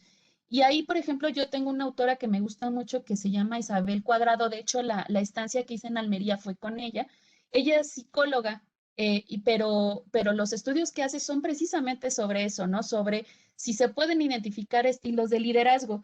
Y ahí pues hay un momento en el que está escribiendo Sara el texto, en donde yo creo que no tendría que combinarse estos dos elementos porque se ponen como en el mismo nivel, ¿no? O sea, una cosa es toda esta discusión sobre los prejuicios superficiales, yo que creo que es el que embona perfectamente en el texto, pero por el otro lado, pues sí distinguirlo y mencionarlo como otra línea, lo de los estilos de liderazgo, y que pues todavía no se resuelve porque también hay quienes dicen, sí hay un estilo de liderazgo que se deriva de nuestra socialización, mencionaban hace rato como el hábitus, ¿no? También de las mujeres, que tiene que ver con la ética de cuidado, pero por el otro lado también hay estudios que dicen, pues nosotros lo hemos investigado y no vemos pues que se pueda adjudicar un estilo netamente democrático, horizontal, etcétera. Las mujeres también hay hombres que lo presentan, ¿no? Entonces, eso también está todavía abierto, pero habría que distinguirlo. Y en tercer lugar, también, más o menos en el mismo sentido, hay algunos ejemplos que se desprenden o que son los que estás tú llevando, bueno, Sara, estás llevando al texto, que son los que llamaron tu atención, que a mí me parece que sí tendrían que por lo menos desprenderse en 2 o 3 sentidos, sobre todo en 2 sentidos, ¿no? Podríamos nosotros hablar de aquellos que solamente se consideran como violencia política, pero que no nos hacen alusión o que no son tan claros como para poder hablar de una violencia en razón de género, que esta es la palabra que de hecho tú estás poniendo en tu texto, ¿no? Una violencia en razón de género. Ahí sí, me parece que yo tenía por aquí identificado un ejemplo, pero la crítica solamente o la violencia como lo del escupitajo y todo esto, si solamente es hacia ella, llama la atención. Sin embargo, no me parece tan clara pues la explicación de que pudiera ser por razón de género, ¿no? Y no por una cuestión de oposición simplemente. Yo aquí recordaba, aquí ponía un poco la nota, que en alguna ocasión en uno de los de casos que se revisaban sobre violencia, me parece que era violencia política o no recuerdo si era bajo otro nombre, pero que en el Tribunal Electoral, y me parece que también hacían alusión a alguna,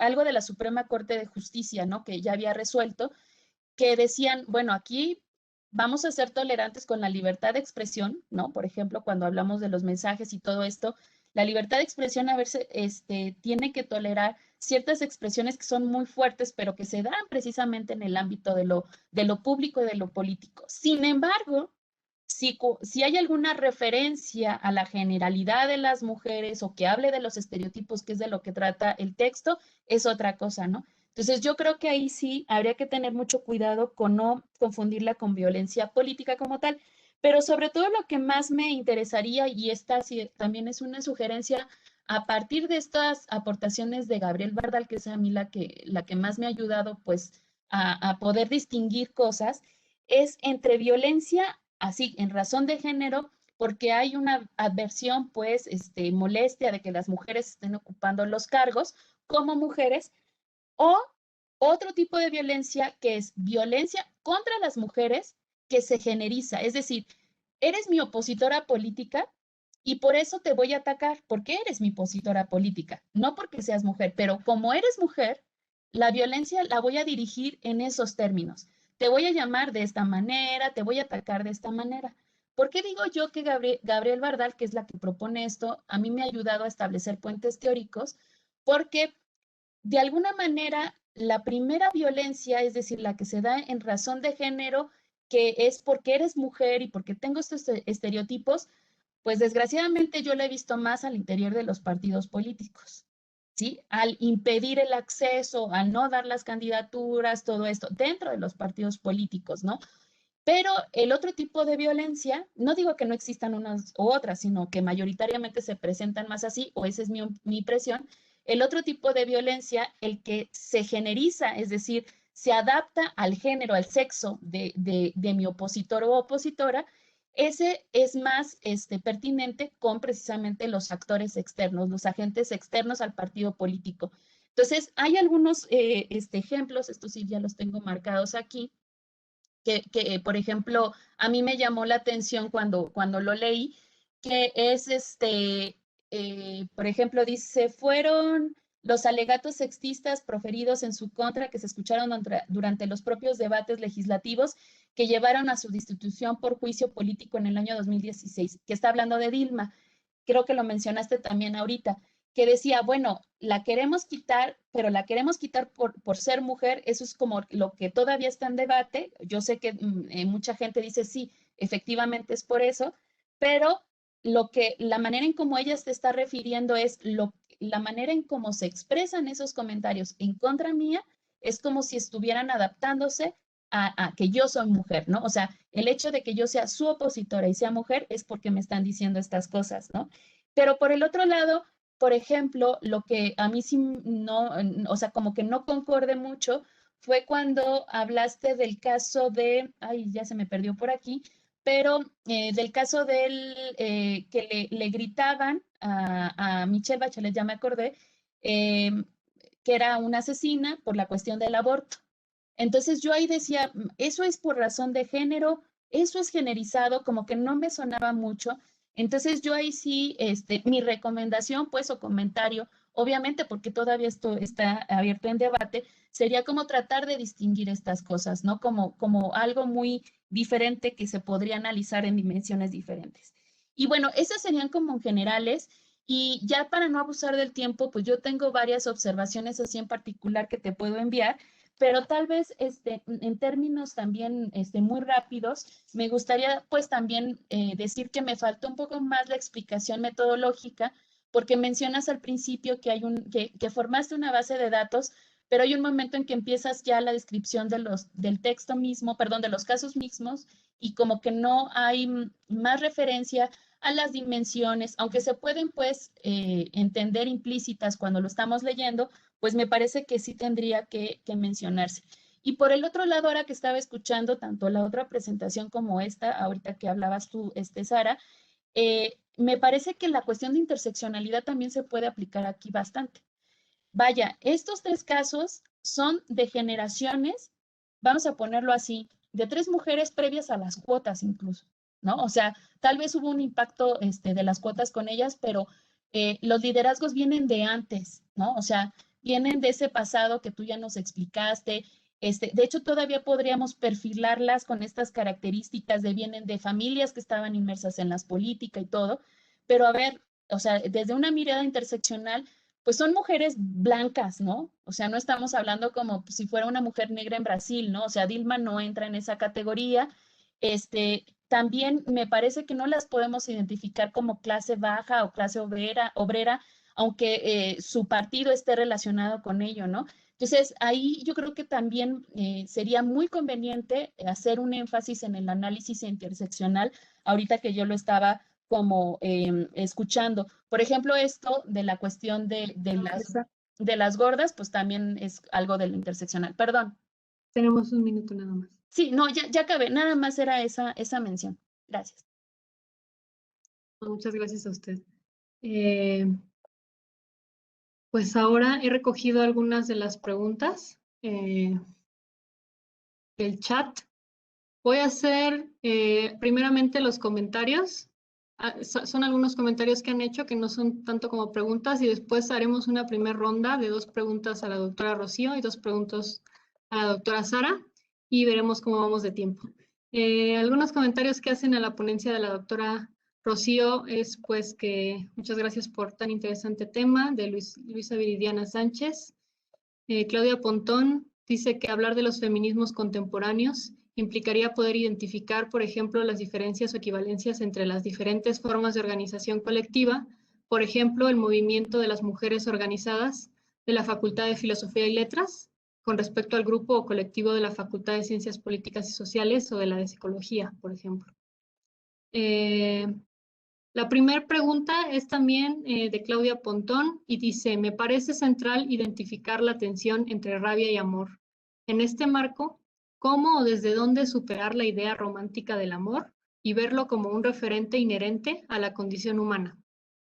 Y la segunda pregunta a la doctora Rocío es de Aura Paola García Ramírez. Dice, esta subversión al miedo, ¿se ha visto traducida en acciones? ¿Podemos decir que de ahí devienen los enfrentamientos entre feministas y policías cada vez más constantes y violentos? Y por otro lado, a la participación de la doctora Sara, comentan que le parece, Claudia Pontón también comenta, me parece importante resaltar que la violencia es mucho más que un problema social, refiere a un problema de socialización, no hay violencia sin cultura.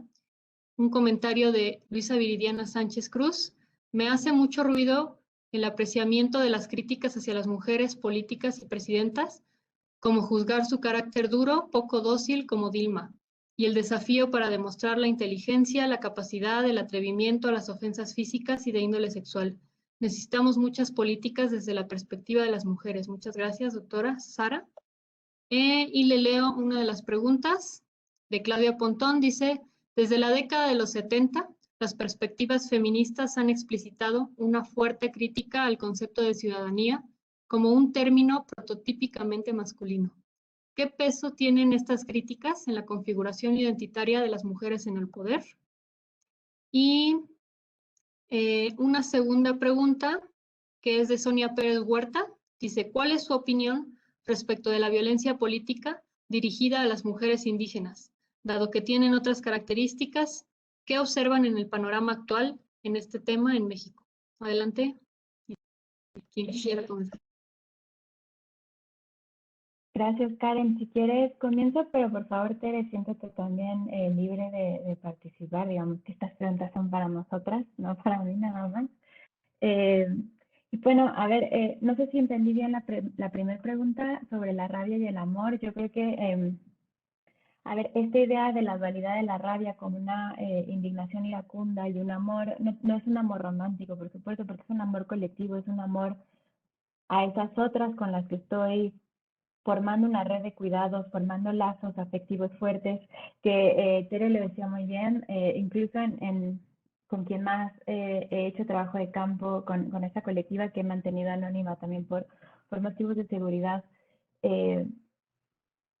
Se discuten mucho también las tensiones que hay entre mujeres, ¿no? O sea, no hay una noción tampoco romantizada de la sororidad, pero sí una acción, y creo que Tere lo dijo muy bien, es una amistad política, una acción constante, práctica, cotidiana, de estar al tanto de la otra, de estar ahí, de estar mirándose a una misma qué está haciendo que está dañando a otra, ¿no? El conscientemente no estar dañando a otra. Y creo que esa es la noción de amor, es el cuidado entre nosotras, y un cuidado que es consciente, que no nace de una feminidad cuidadosa, amorosa, yo qué sé, sino un cuidado político, ¿no? Eso sería, no sé si eso exactamente responde a la pregunta que hacían. No sé si Tere, tú quieras agregar algo más a esta pregunta o sí, ok. Y bueno, sobre el desplazamiento del miedo, la segunda pregunta que me hacían, a ver, yo, esta idea de si por eso las mujeres se enfrentan más con policías, a ver, yo solo puedo hablar desde la investigación empírica que estoy haciendo con chicas que participan en la autodefensa feminista. Entonces, desde esa perspectiva, yo diría el desplazamiento del miedo más bien como me lo han contado, como lo hemos interpretado juntas en los diálogos que hemos tenido, es más bien ese desplazamiento del miedo hace que yo me pueda reapropiar de mi cuerpo y utilizar el espacio social de maneras completamente distintas, de maneras que no lo podía hacer antes, de reconocerme como capaz de enfrentarme o de confrontar a un otro que me está queriendo hacer daño. Entonces, yo no sé si eso es lo que está habilitando también otras acciones, digamos, de acción directa en las marchas. Me parece que ahí entraría como al campo de la opiniología, no sé cómo decir esto, pero desde mi propia investigación empírica sería más bien eso, es un desplazamiento cotidiano que nos hace interactuar y relacionarnos con otros desde una perspectiva muy distinta. Y nada más, si me permiten hacer, bueno, no, ahí me voy a quedar porque si no, no le va a dar tiempo a Sara, perdón. Gracias, Rocío. Yo igual creo que también para Vanessa puede ser algún comentario, si quiere después cerrar.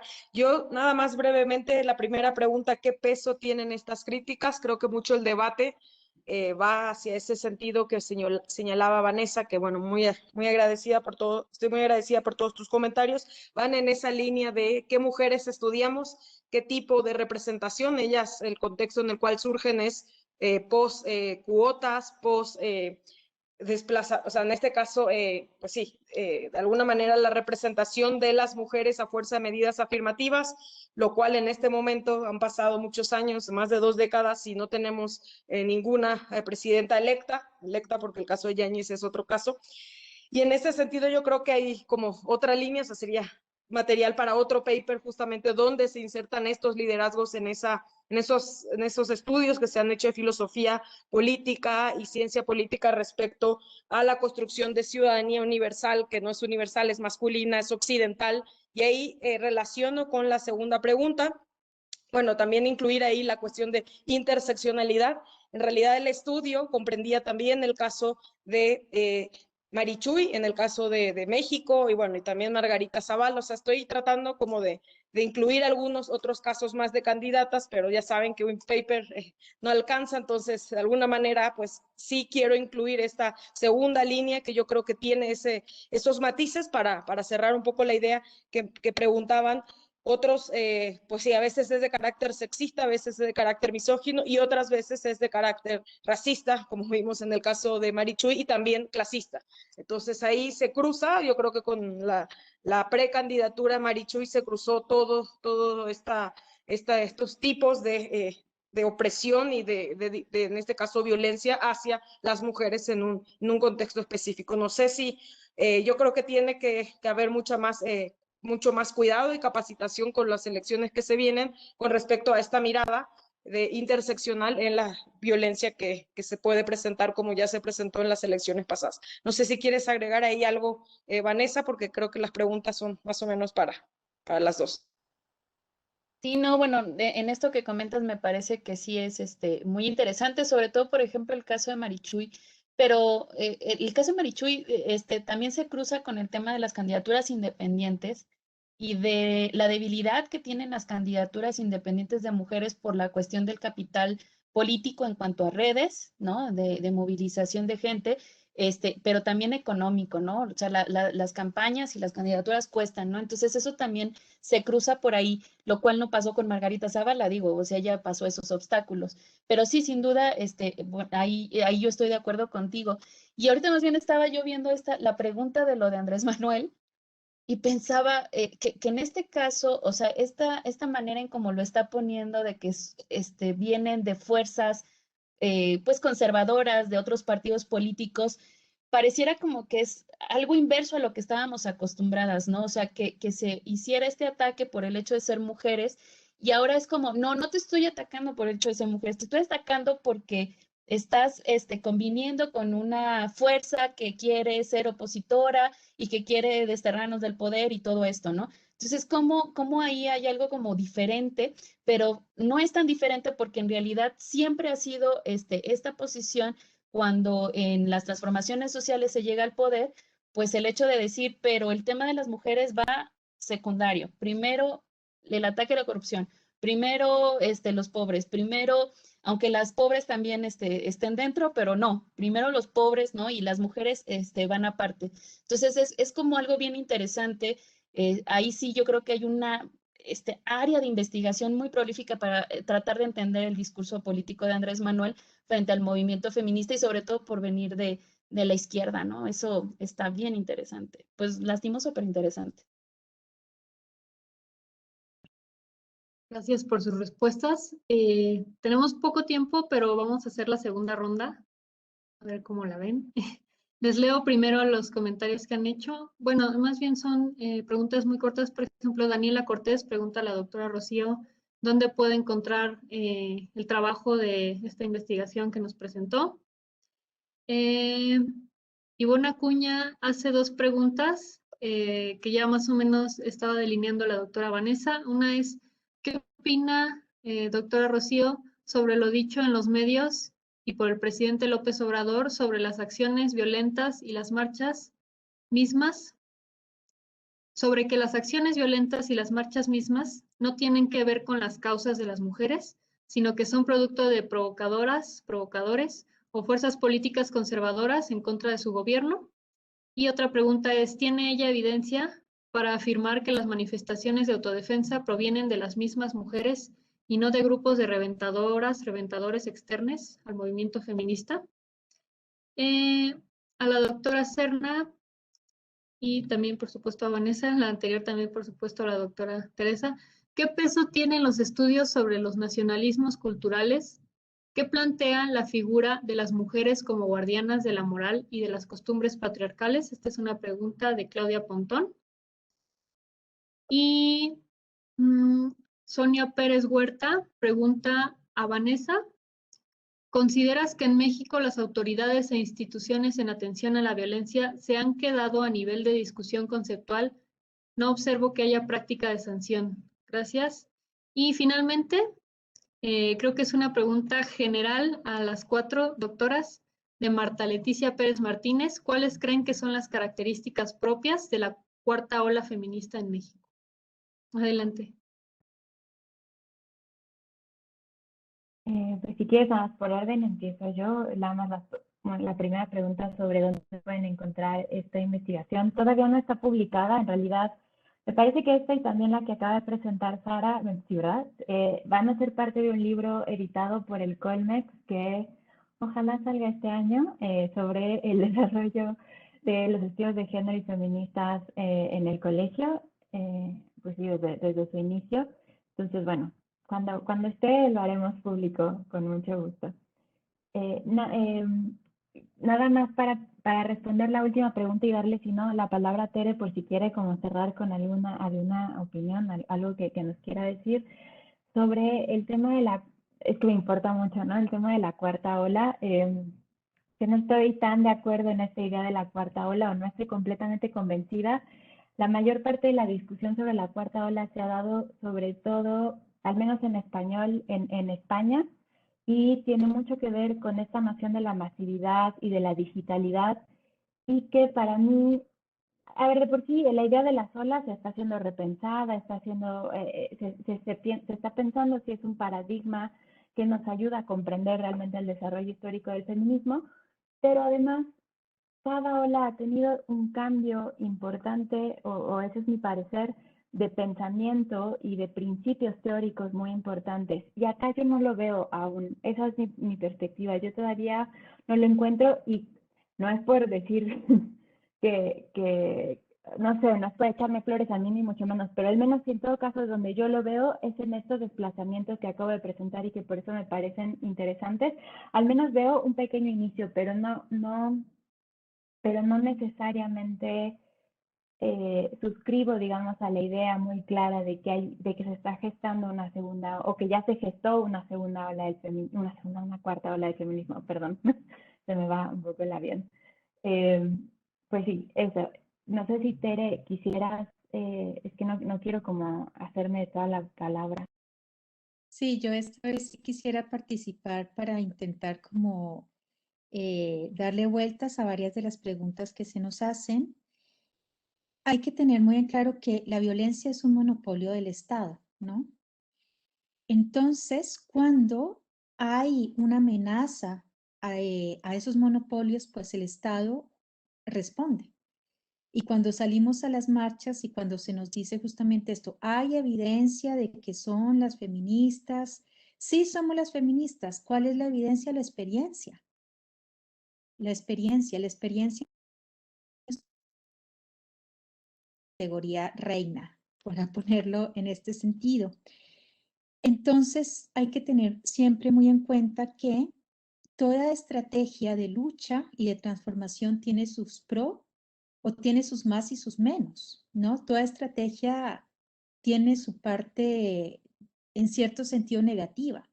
Y parte de esa negatividad en la estrategia es justamente que siempre van a haber personas infiltradas, no solo en el feminismo, sino en otros movimientos sociales, y cuando hacemos estas expresiones, digamos, de hastío, de hartazgo, de seguir exigiendo justicia en las calles, siempre van a haber infiltrados. Y esos infiltrados hay que ponerlo en masculino, pues obviamente vienen de las derechas más conservadoras y seguramente con pensamiento patriarcal del más terrible y fuerte. Esto también tiene que ver con la pregunta que nos hacían sobre las mujeres como guardianas del orden. Esa es una idea también colonial, pero las que son guardianas del orden y de la reproducción biopolítica del orden patriarcal y colonial son las mujeres blancas. Son las mujeres blancas, ¿no? Entonces, podríamos decir que mientras el Estado representa lo masculino y en ese sentido el monopolio de la violencia, pues las mujeres, ciertas mujeres representaríamos entonces como el monopolio de cuidar el orden colonial.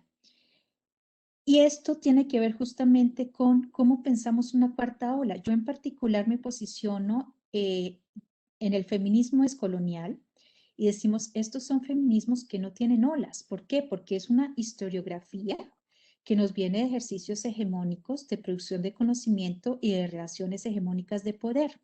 Ana Lau nos va a decir, por ejemplo, que para mí es la gran historiadora del feminismo mexicano, que estas olas nos van a servir para ubicarnos un poco temporalmente y tipo de información, pero no necesariamente dan cuenta de cómo ha sido el devenir de los feminismos a nivel planetario. Esto entonces nos lleva a otra pregunta que leí por ahí, ¿no? Se decía, ¿cómo conceptualizar esto de la violencia cuando es algo tan complejo y demás? Solo podemos conceptualizar desde posiciones políticas. Es decir, todo conocimiento feminista debe ser un conocimiento que sí o sí sirva a nuestras luchas y viceversa. Entonces no se trata única y exclusivamente de hacer un ejercicio abstracto de definición, sino más bien de llenar políticamente las categorías para no solo explicarnos lo que está sucediendo en el presente, su genealogía, o sea, cómo llegó a suceder esto, por cuáles relaciones de poder, sino también para saber cómo actuar y justamente qué es lo estratégico y cuáles riesgos estamos tomando en nuestra propia estrategia. Como les decía, yo no hablo de violencia de género porque me parece que ha sido una categoría que se ha banalizado muchísimo y que hoy por hoy es para juegos del poder patriarcal. Entonces creo que estas cosas son importantes políticamente y cuáles son las apuestas, ¿no? Me parece un poco preocupante que pensemos que las mujeres que salimos a la calle somos estos bloques, no sé, de lucha, destructivos, porque ahí entra todo este imaginario, esas no son las formas, etcétera, etcétera. Y como les decía, miren, este es un dato duro, si quieren datos duros. La mayoría de mujeres que están en condición de cárcel en México lo están por defensa personal. Una mujer reacciona físicamente y defiende su vida cuando es necesario, no lo hace por deporte. Y difícilmente las mujeres andamos buscando por ahí tipos para matarlos. Entonces, esto nos debe quedar claro y, sobre todo, debe ayudarnos para defender cierto tipo de proyectos políticos en los cuales sí hay que ser duras, hay que ser agresivas, hay que ser violentas porque se trata de nuestra vida. Y la verdad es que si se trata de mi vida con relación a la vida de otra persona, yo voy a elegir mi vida. Y la vida de las compañeras, por supuesto. Gracias. Ahí dejo. Gracias. Yo breve porque estoy como con problemas de señal, justo parece. A propósito, yo creo que sí se agradezco la pregunta que tiene que ver conmigo. De alguna manera, yo creo que esto, como en la línea que mencionaba Teresa, yo creo que las prácticas, los liderazgos y sobre todo el pensamiento que se ha hecho desde América Latina, o sea, desde los feminismos del sur, tienen mucho que aportar. Yo creo que hay mucho todavía que analizar respecto a qué representan estas mujeres y, digamos, todo el proyecto político. De alguna manera, yo les decía, el tema de género en sus primeras presidencias fue complicado por los contextos, pero insertaron una agenda más amplia de derechos humanos que incluía a muchos grupos sociales, incluyendo a las mujeres. Pero digamos la mirada pues es distinta, es todo otro debate de si las mujeres pudieron pasar esta agenda. Yo creo que sí se cuestionan, y cierro con esto la pregunta, cuestionan esta mirada de las mujeres como protectoras de una nación así homogénea, como con esta crítica que se hace de no es una nación que es occidental, no es una nación que nació en el siglo XIX, sino es una nación pues mucho más compleja, mucho más pluricultural, en este caso en América Latina. Yo creo que estas mujeres y los grupos con los que han llegado los movimientos políticos han insertado, y por eso el mundo empezó a mirar a América Latina por toda esta cuestión del pensamiento de crítica hacia Occidente, junto, bueno, también con el feminismo, en este caso los pensamientos coloniales de otras latitudes. Así que yo creo que tenemos que indagar por ahí la construcción de ciudadanía y de participación e inclusión de otros grupos que en las mujeres no pensamos solamente como colectivo a nivel individual, como se piensa desde el feminismo occidental, sino es mucho más amplio el pensamiento político de las mujeres en los feminismos latinoamericanos. Yo cierro aquí por cuestiones de señal y de tiempo. Bueno, y si me permiten, yo seré muy breve. Bueno, yo coincido completamente con lo que se acaba de mencionar ahorita también de lo de las olas. De hecho, me parece que es muy claro, pues, que sí hay una influencia por parte de ciertos feminismos o movimiento feminista que se va dando, y hay una influencia, pues, pero también hay muchas críticas que se han hecho en el feminismo que no trascienden otras fronteras, ¿no? O sea, por ejemplo, esto de lo decolonial, pues me parece que es el gran ejemplo, ¿no? Lo comunitario, pues evidentemente no tiene resonancia o no la misma resonancia como lo tiene en América Latina y en ciertos países, ¿no? Y pues también me gusta pensar como estos libros que han salido últimamente que pues estamos en un tsunami, ¿no? Ya ahorita lo que vemos del movimiento feminista no tiene comparación temporal ni geográfica en ningún momento, ¿no? Entonces, eso es interesante. Y en relación a la pregunta de violencia, yo creo que ahí también podemos analizar que sí ha habido una gran influencia académica en el momento de plantear estos mecanismos, estas legislaciones, como la Ley General de Acceso de las Mujeres a una Vida Libre de Violencia, ¿no? O sea, una académica como Marcela Lagarde, pues obviamente, pues iba a tener ahí el sello. Pero sí estoy de acuerdo en que no hemos podido trascender al nivel de la sanción. Ahí también ya hay una discusión de que no todo tiene que ser sanción, no todo tiene que ir al punitivismo, pero también hay que leer la legislación, pues, en términos de la prevención que se puede hacer, de cómo el Estado tiene que asumir responsabilidades. Y yo creo que en ese sentido, si lo leemos desde ese punto de vista y no tanto de los castigos que se pueden imponer al incurrir en este tipo de violencias, yo creo que ahí también ha habido un gran avance. O sea, yo no lo tiraría todo a la basura simplemente por este tipo de aportaciones que se pueden hacer. Entonces, la ley también va en el sentido de qué es lo que tiene que hacer el Estado y le dice quién tiene que hacerlo y cuál es su responsabilidad pública, ¿no? De cada una de las organizaciones políticas. Yo creo que eso no lo podríamos descartar, pero sin duda falta mucho en la cuestión de las sanciones porque pues no, si hay violencia psicológica y este tipo de cosas, hay como un gran vacío legal al respecto, ¿no? Sería todo. Pues muchísimas gracias a las 4 doctoras. Un panel excelente para los momentos que estamos viviendo. Cerramos entonces el evento agradeciendo nuevamente a la doctora Rocío, a la doctora Serna por sus presentaciones y a sus comentaristas, la doctora Teresa y la doctora Vanessa. Les agradecemos a todas y todos su asistencia y participación y les invitamos a que sigan atentas y atentos a los eventos del PIEG, del CES y del Colegio de México. Buenas tardes.